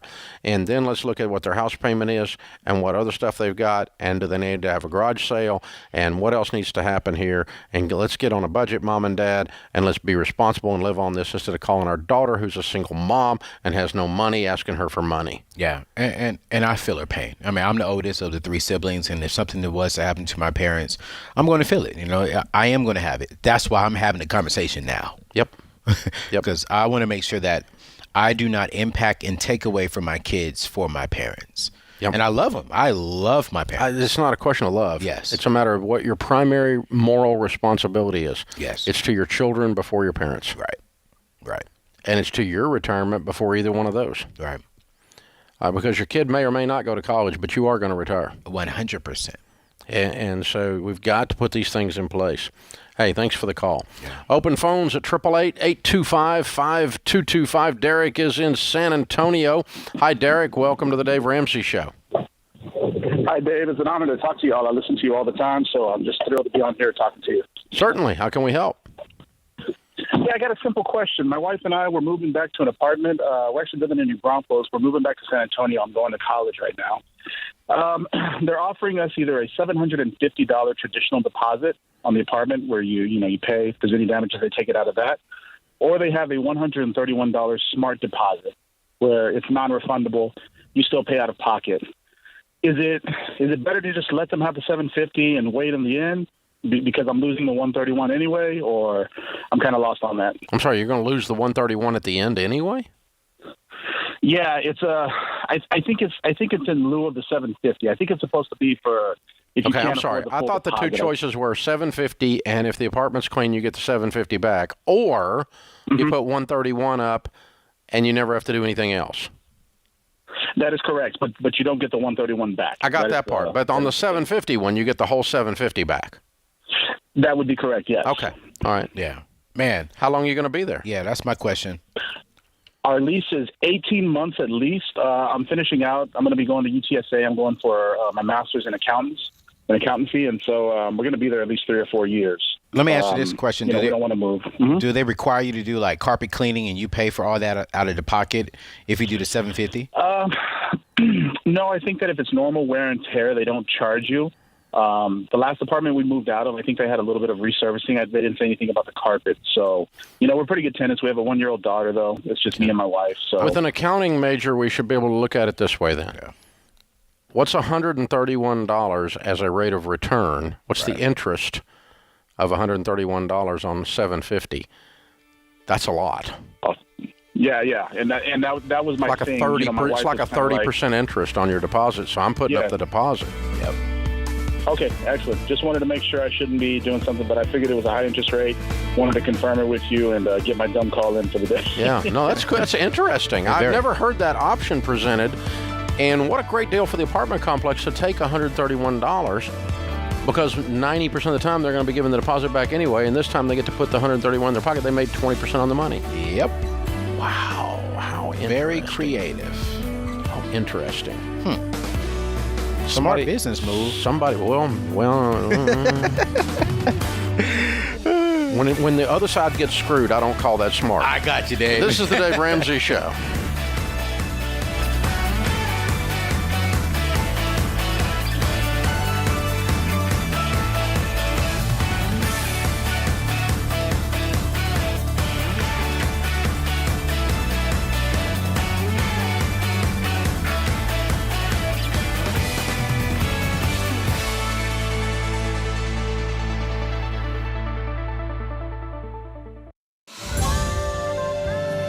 Welcome to the Dave Ramsey Show. You can be intentional about your character. You can have money and a career. You are the hero in your story.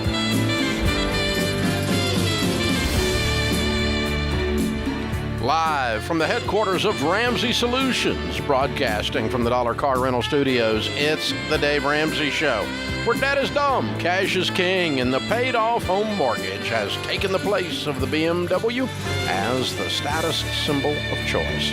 I am Dave Ramsey, your host. Anthony O'Neill, Ramsey Personality, is my co-host today as we answer your questions about your life and your money. It is a free call. Some say the advice is worth exactly what you pay for it.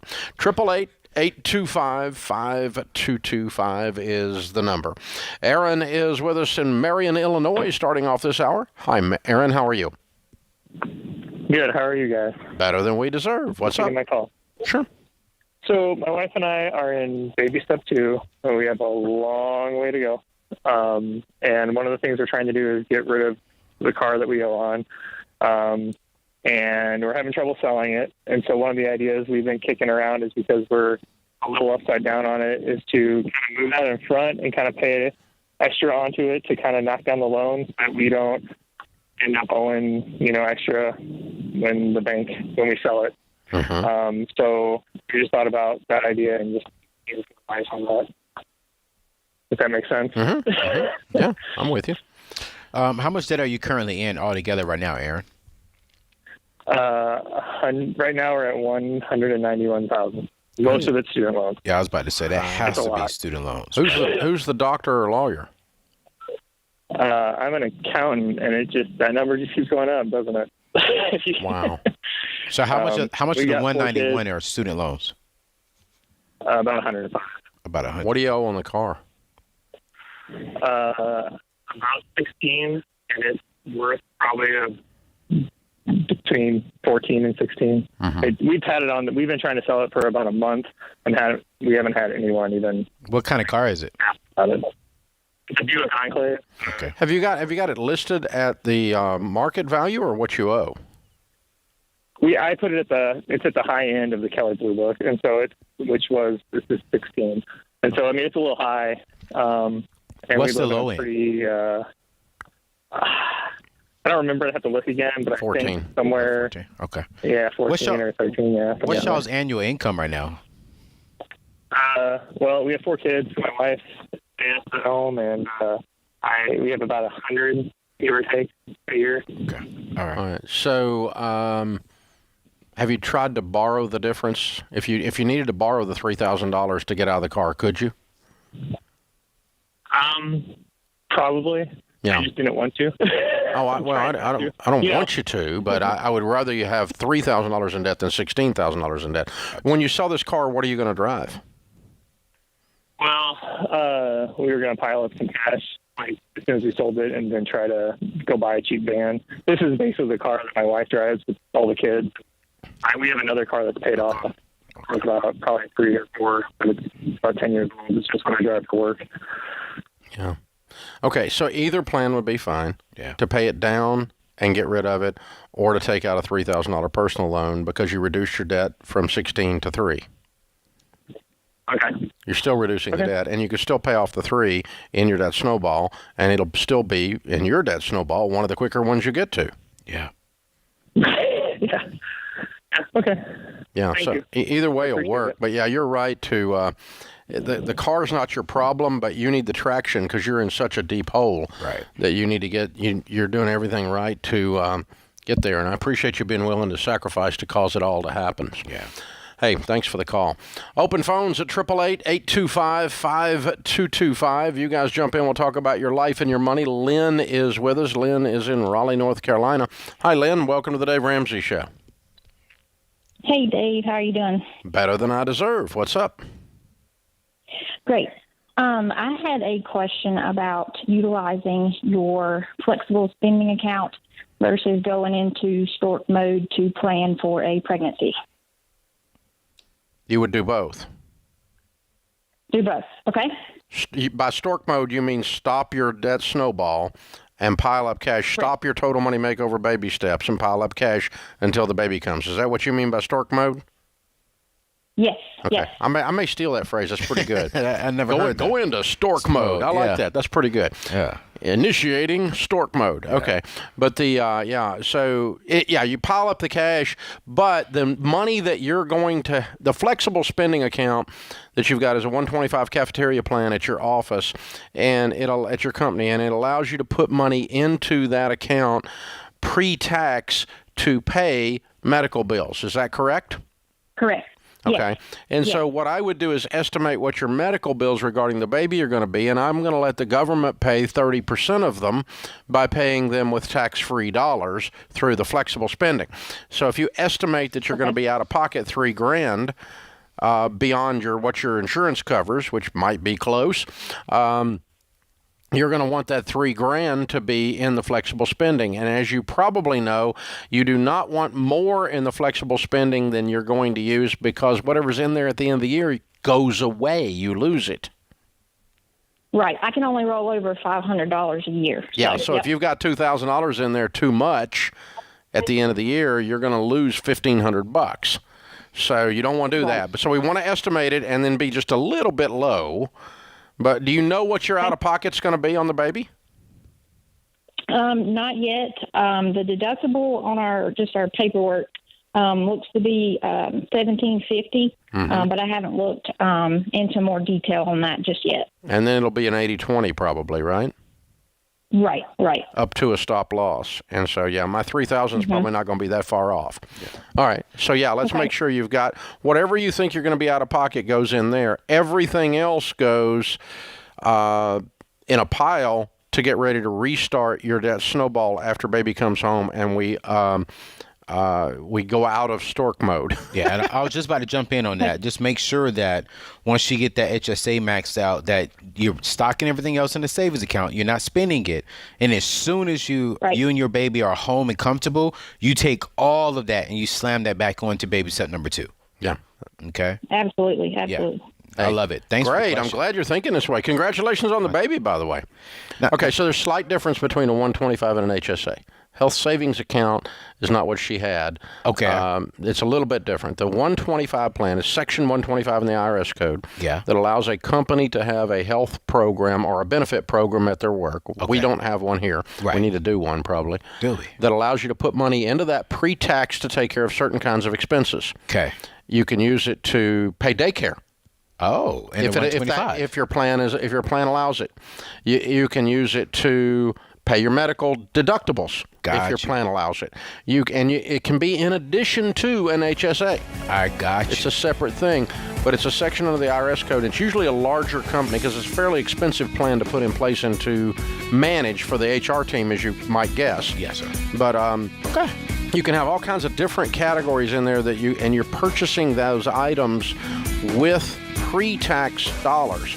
The two best ones I love are the deductible covering or daycare covering. Yes. That kind of thing. Yes. And so it's or eye care or dental, that kind of stuff. You can do it all self-funded that way in there with pre-tax dollars. And basically you're saving all the taxes on it. So for most people, it saves them 30%. Gotcha. This is the Dave Ramsey Show. Love it.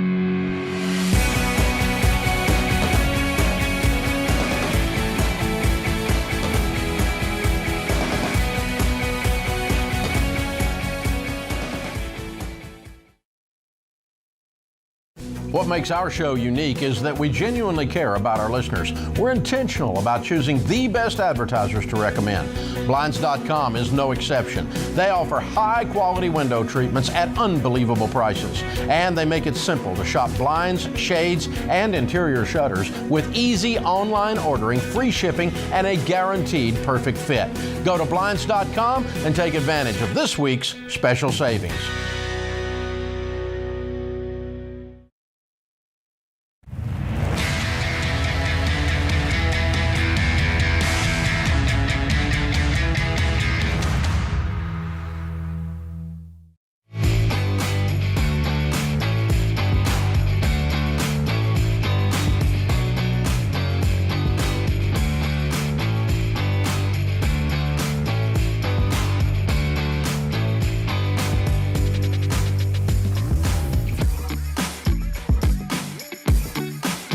Thanks for joining us, America. Anthony O'Neill, Ramsey Personality, is my co-host today.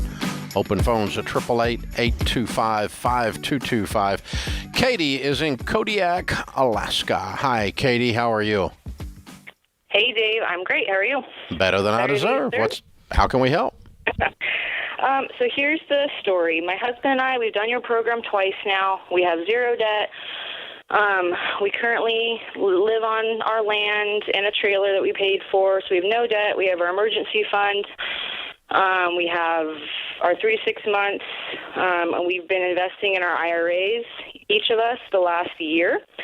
So my question is, we're going to build our future home on this property, and we're wondering how to go about that. If we should, in Kodiak, anywhere, it's expensive, really expensive. We're thinking of doing it in phases, saving and doing it that way. Mm-hmm.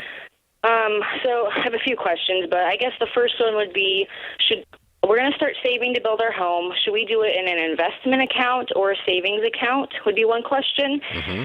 And then in general, my other question for you is what do you think about taking out a loan for building our home? Because, that's a lot of money to build a home. What's a lot of money? Tell me how much. Here, I would say an average decent home is $350,000 to $400,000. If we want a nice, our future home, retirement home type thing. And what's your household income? So we take home, we give ourselves $5,000 a month, so around $60,000 a year right now. My husband has his own business, so there's wiggle room there, and he's been netting about $200,000. What is that's your taxable income is $200,000? Yes. Okay. Well, what you take home out of the business doesn't matter. What you have to work with is $200,000, right? To do a $400,000 business. So, I mean, that's like he has one employee. That's his expenses. No, it's not his taxable income then. Yeah. After expenses is not taxable income. You're talking about his gross revenue is $200,000? Oh, yes. I'm sorry. His gross, yeah. What did you pay taxes on last year?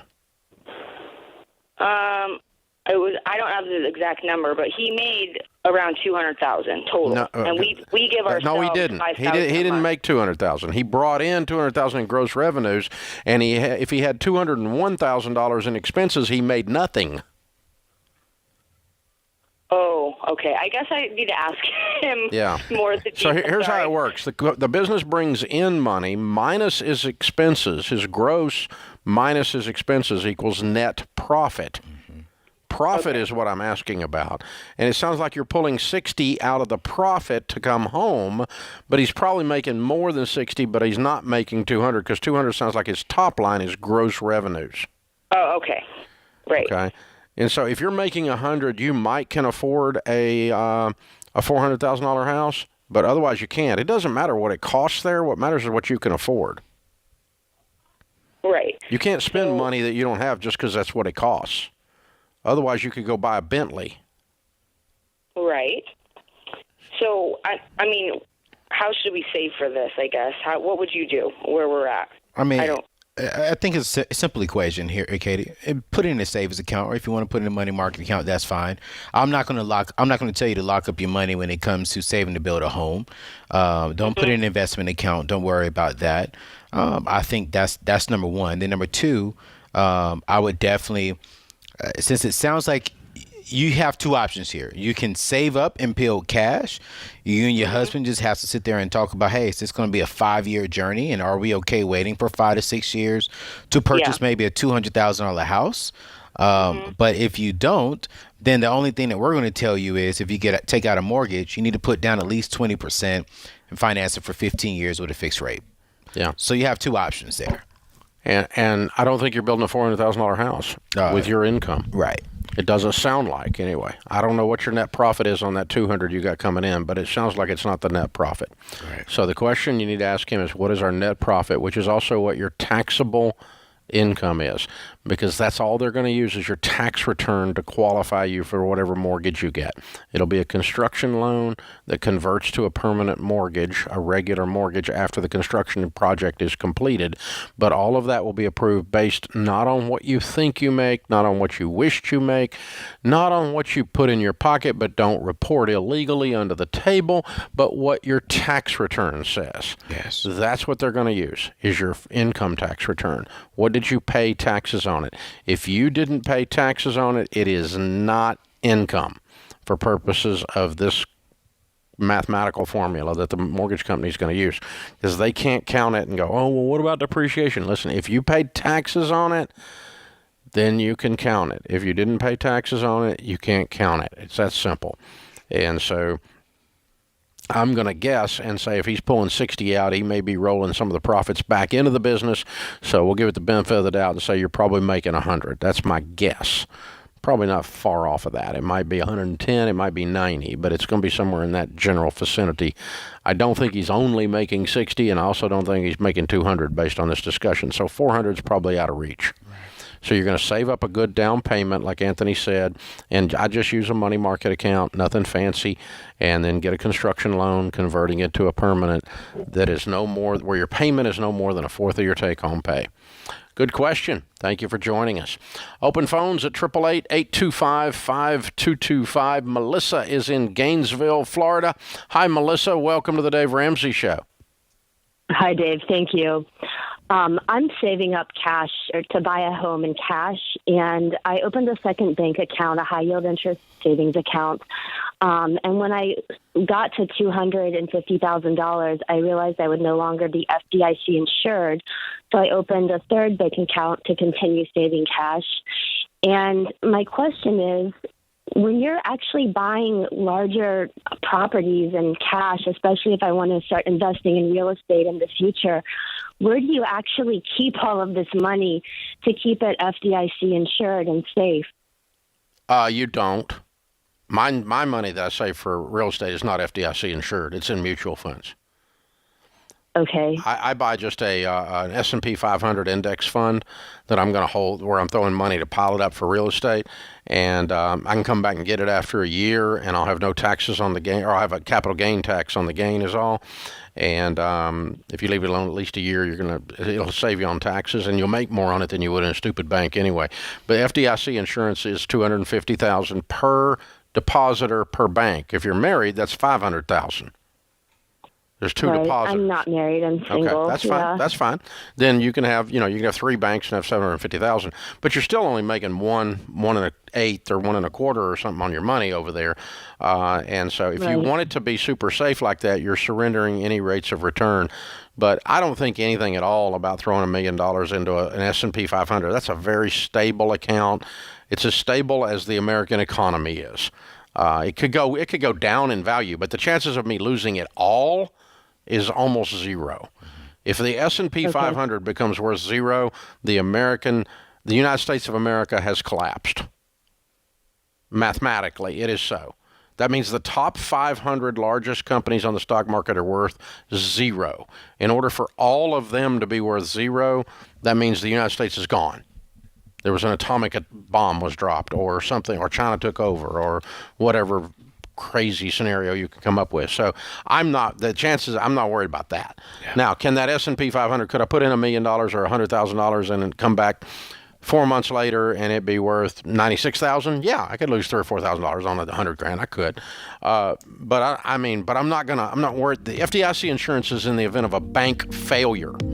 An individual bank could fail. An individual mutual fund could fail, but is very unlikely. An individual stock investment really could fail and be worth zero. That's very high likelihood, a much more high likelihood than anything we're talking about. Yeah.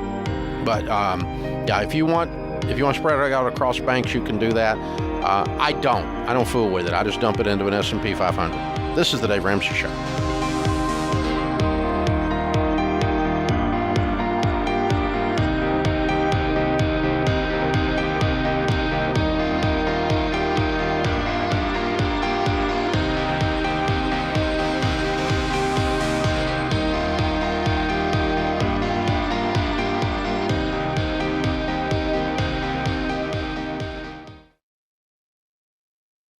We were drawn to Christian Healthcare Ministries because we both had young families and we wanted to have more children.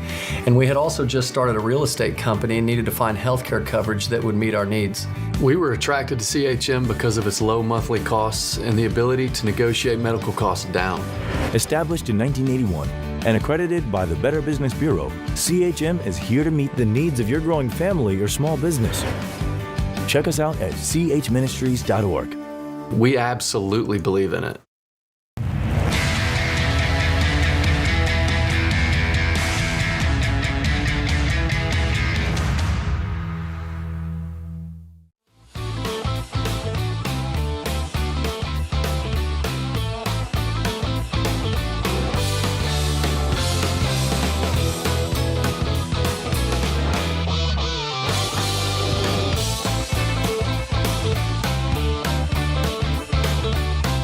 Anthony O'Neill, Ramsey Personality, is my co-host today. This is the Dave Ramsey Show. Open phones at 888-825-5225. Donna is with us in Wake Forest, North Carolina. Hi, Donna. How are you? Hi, Dave. Hi, Anthony. How are you all doing? Great. How can we help? Thank you so much for taking my call. I'm a little bit nervous. I've written down all my notes. So here goes.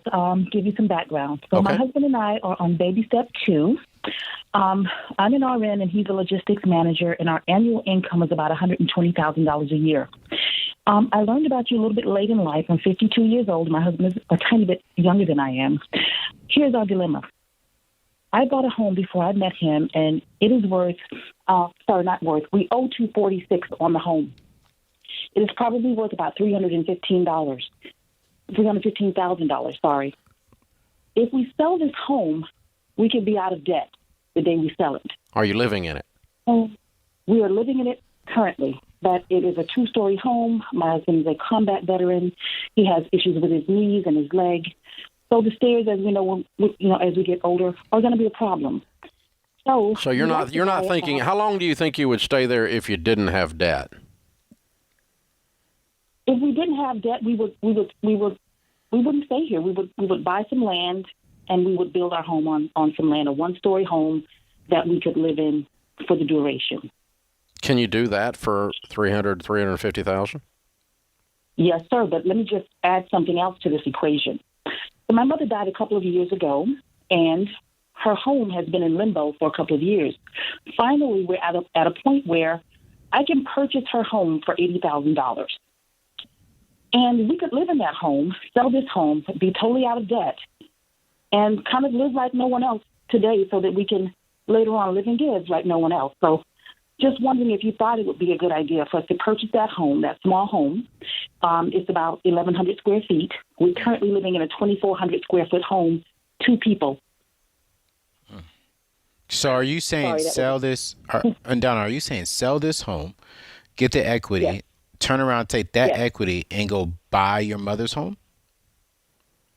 Actually, what I was thinking was take the equity and pay off all of our debt. Mm-hmm. Okay, yeah. Mm-hmm. And then take out a loan. And then go buy my mother's home. With a mortgage. With the mortgage. Okay. That's what I meant to say. I'm sorry. It's only $80,000, though. Mm-hmm. But is that a home that you want to stay in? No, that's just a temporary thing. That's a sacrifice to get out of debt and to live towards the greater good later. Huh. It is. And we don't want, my mother worked very hard for that home. What's the home worth? The home is worth about $80,000. And you would buy it for $80,000. Yes. Is she living? Home. My mother is deceased. She died in 2018. Okay. Who's in the home now? No one. Whose house is it? Well, complicated situation. My mother left a life estate in her home to a friend of hers, or a person that she had been with, her partner for many years. And she left me as secondary. If that person decided to leave or whatever the case may be, the home would go to me. Who's the owner of the home? Very, very weird situation. I guess it's hard to say. No, it's not hard to say. The life estate is not the owner. The life estate is access to the property as long as he lives. So then that would be me, as long as he lives, or if he wanted to leave the home. Okay, is the home paid for? It is not. What is owed on it? It has about $30,000 owed on it. And you're supposed to pay that bill? I have to purchase the home because the way my mother wrote this whole thing up in the will, this person is entitled to a portion of the sale of the home. He agreed that the home could be sold. We both agreed. Oh, just sell it. And so just sell it and take the money. Just sell it. Yeah. Sell it and take the money. Yeah. Yes. Give him his cut. You move on. Because then that's more money going into your pocket rather than if you owe $30,000, you got to pay $50,000. How much is his part? Yeah. Well, see, that's what we don't know. Once it's sold, and once the $30,000 has to be paid to the bank, and there are some lawyer fees that have to be paid. Okay. We don't think there will be much left. Is there supposed to be split 50-50?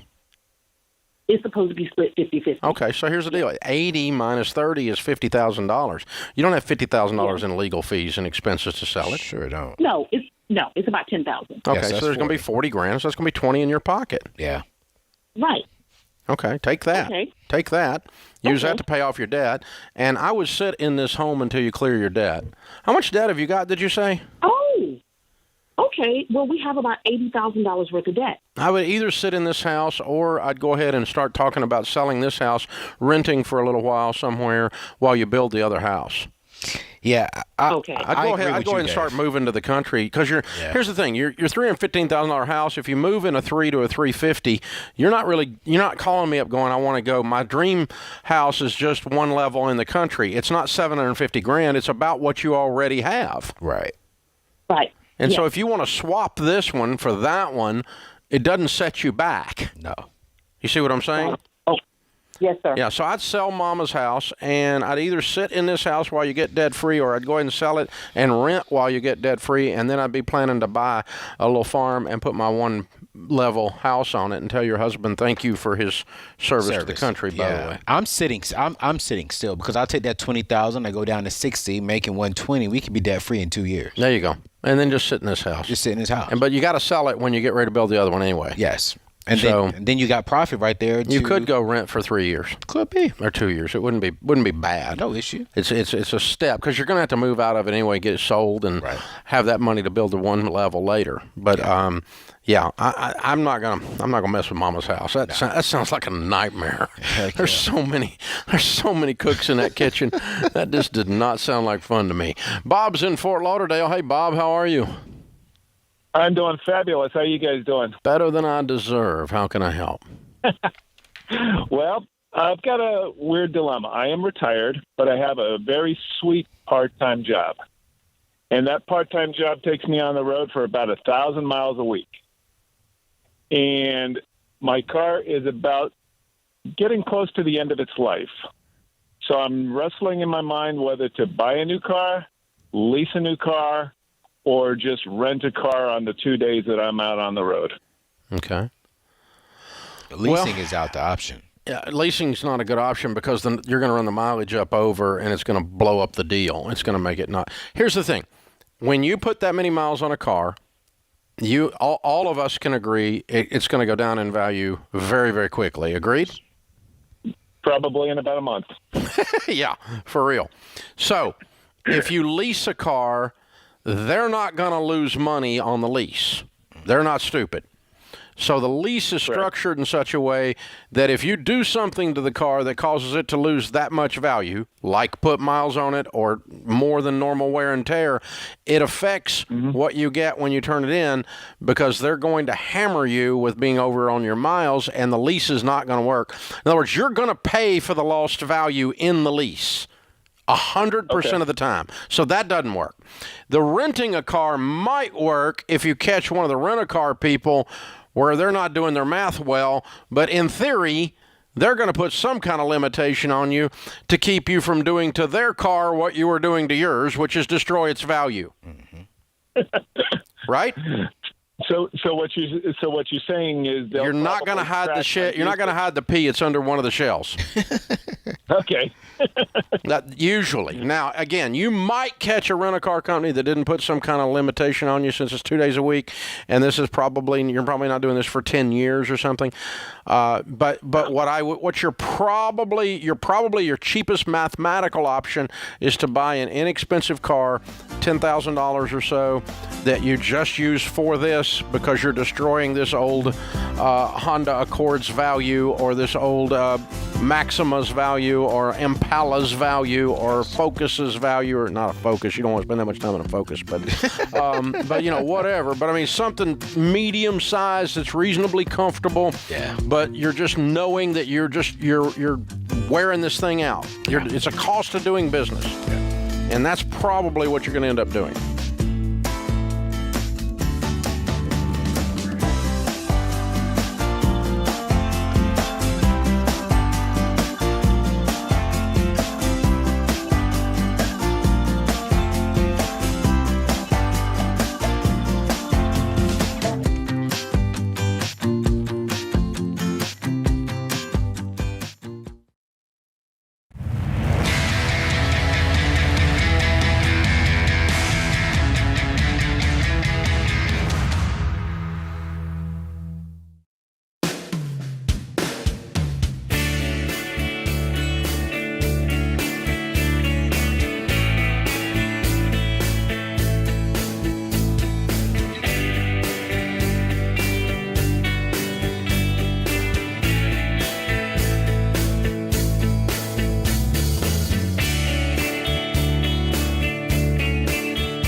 Our scripture of the day, Romans 15:4, for whatever was written in former days was written for our instruction, that through endurance and through the encouragement of the scriptures, we might have hope.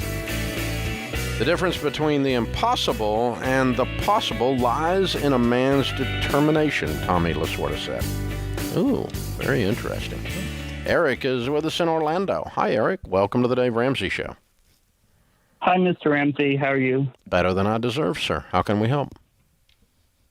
So I got a lawsuit from my credit card for non-payments, and I spoke to a lawyer who advised that I file for bankruptcy, and I wasn't sure if that was my only option. You talked to a bankruptcy lawyer? Yes. Yeah. Well, asking a bankruptcy lawyer if you're bankrupt is like asking a dog if it's hungry. Yeah. How much is the lawsuit, Eric? $12,000. Okay. What do you make? Less than $10,000. Why? I'm working 2 part-time jobs. One's like $8 an hour, and the other's $12 an hour. You're not working them much. Yeah. How old are you, Eric? 31.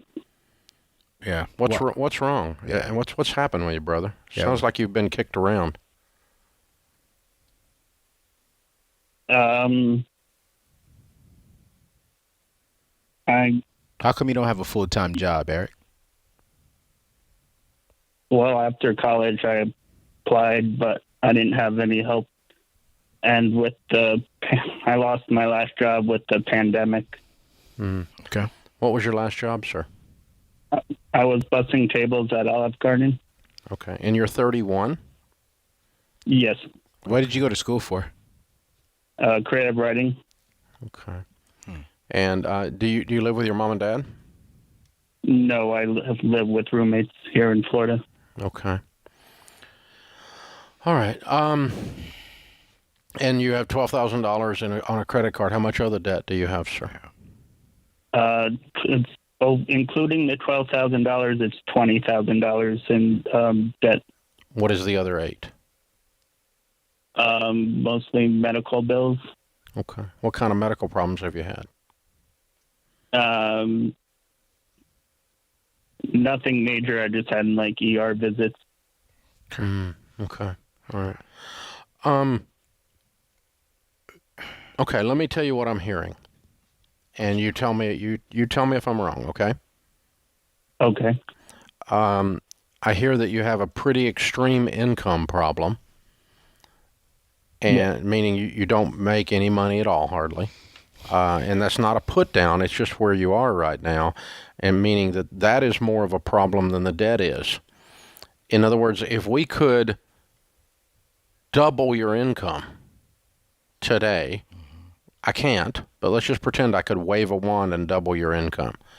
Then we could address this debt very quickly because you figured out a way to make it on nothing. You figured out a way to make it on $10,000. And if you had another $10,000 a year coming in, you'd be able to pay this off real quickly, couldn't you? Yes. Okay. And you're living below the poverty level. And so income is our question. What do you feel like is holding you back on your career? Just trying to get my foot in the door, I suppose. Okay. All right. I tell you what, I don't think you're bankrupt.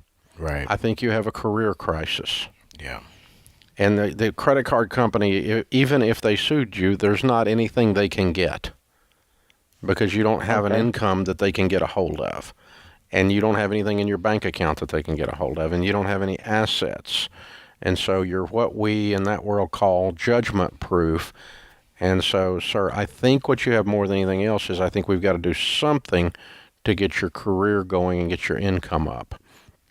And so if you do that, I think very, very, very quickly you would be able to solve this this problem. Do you have a car? Yes, I do. Okay. What year is it, man? 2004. Okay. Yeah. I think I would be delivering pizzas 5 nights a week or 6 nights a week if I were you.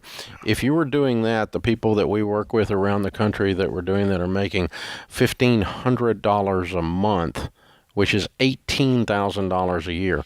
If you did that on top of your income now, that would almost triple your income, and you'd be able to dramatically impact this. The bad news is you don't make much money. The good news is a little bit of a move will greatly impact your situation. And so we've got to get working on the income side of your equation, because even if we waved a wand and you had no debt today, you've still got a mess because of your income. Would you agree with me on that? Yes. Okay. Eric, you're in Orlando, Florida, and you have a very reliable car. Any reason why you haven't tried Uber? Because, you know, the average Uber is making in between $600 to $1,200 a week. So have you tried that? Especially with Orlando being a very busy city and they're open? That's something I could look forward or look into. Yeah. Currently, I'm working 2 jobs, and I've been getting I'm doing 15-hour days, working almost over 50 hours. But you're making Yeah, but you're not making any money. So it might be that one of those jobs needs to trade out for a better job. Absolutely. Or both of them need to trade out for better jobs. I'm not sure. So here's what we're going to do. We're going to help you, okay? Number one, I'm going to put you into Ramsey Plus for a year, which includes all of the Financial Peace University and the Every Dollar Budgeting app to help you with your money. Mm-hmm. But that's not your issue. Number two, I'm going to connect you up with Ken Coleman. Mm-hmm. And Kelly, just have Ken call Eric offline and give him 20 minutes as a favor to me. Eric is our career specialist here. He has the Ken Coleman Show. It's on 65 radio stations around America, and he helps people with their careers. Yeah. And I'm also going to send you his book to read, The Proximity Principle, and see if we can't help you do something it could be in the VOTEC world. It doesn't have to be fancy. And it doesn't have to be that you get a PhD and a degree to go do something.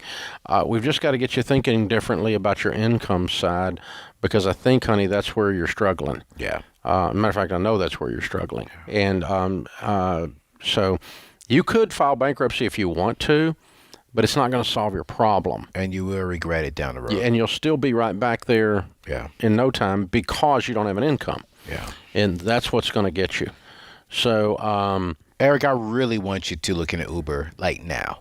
Because or delivering pizzas. I don't know. Yes. What is their limitation on a 2004 car? Is it limited? No, you just can't. It can't be no older than, I think it's 15 years. Okay. Well, 15. that will be 16. Will it be 16? Yeah. Okay. 2004. Yeah, I got to count. Okay. I'm sorry. Help you with your math here, financial guy. Oh, thank you, Dave. But that I don't know. I don't know what that. But even if you did Lyft, I don't know what the limitations are on all that. But the bottom line Look is into it. You can rake leaves, man, and make more than you're making right now. Yes. Or not shovel sand. You're in Orlando. But I don't know. There's lots of things you'll be able to do. You hold on. We're going to try to help you, Eric, because I think you're not bankrupt, honey.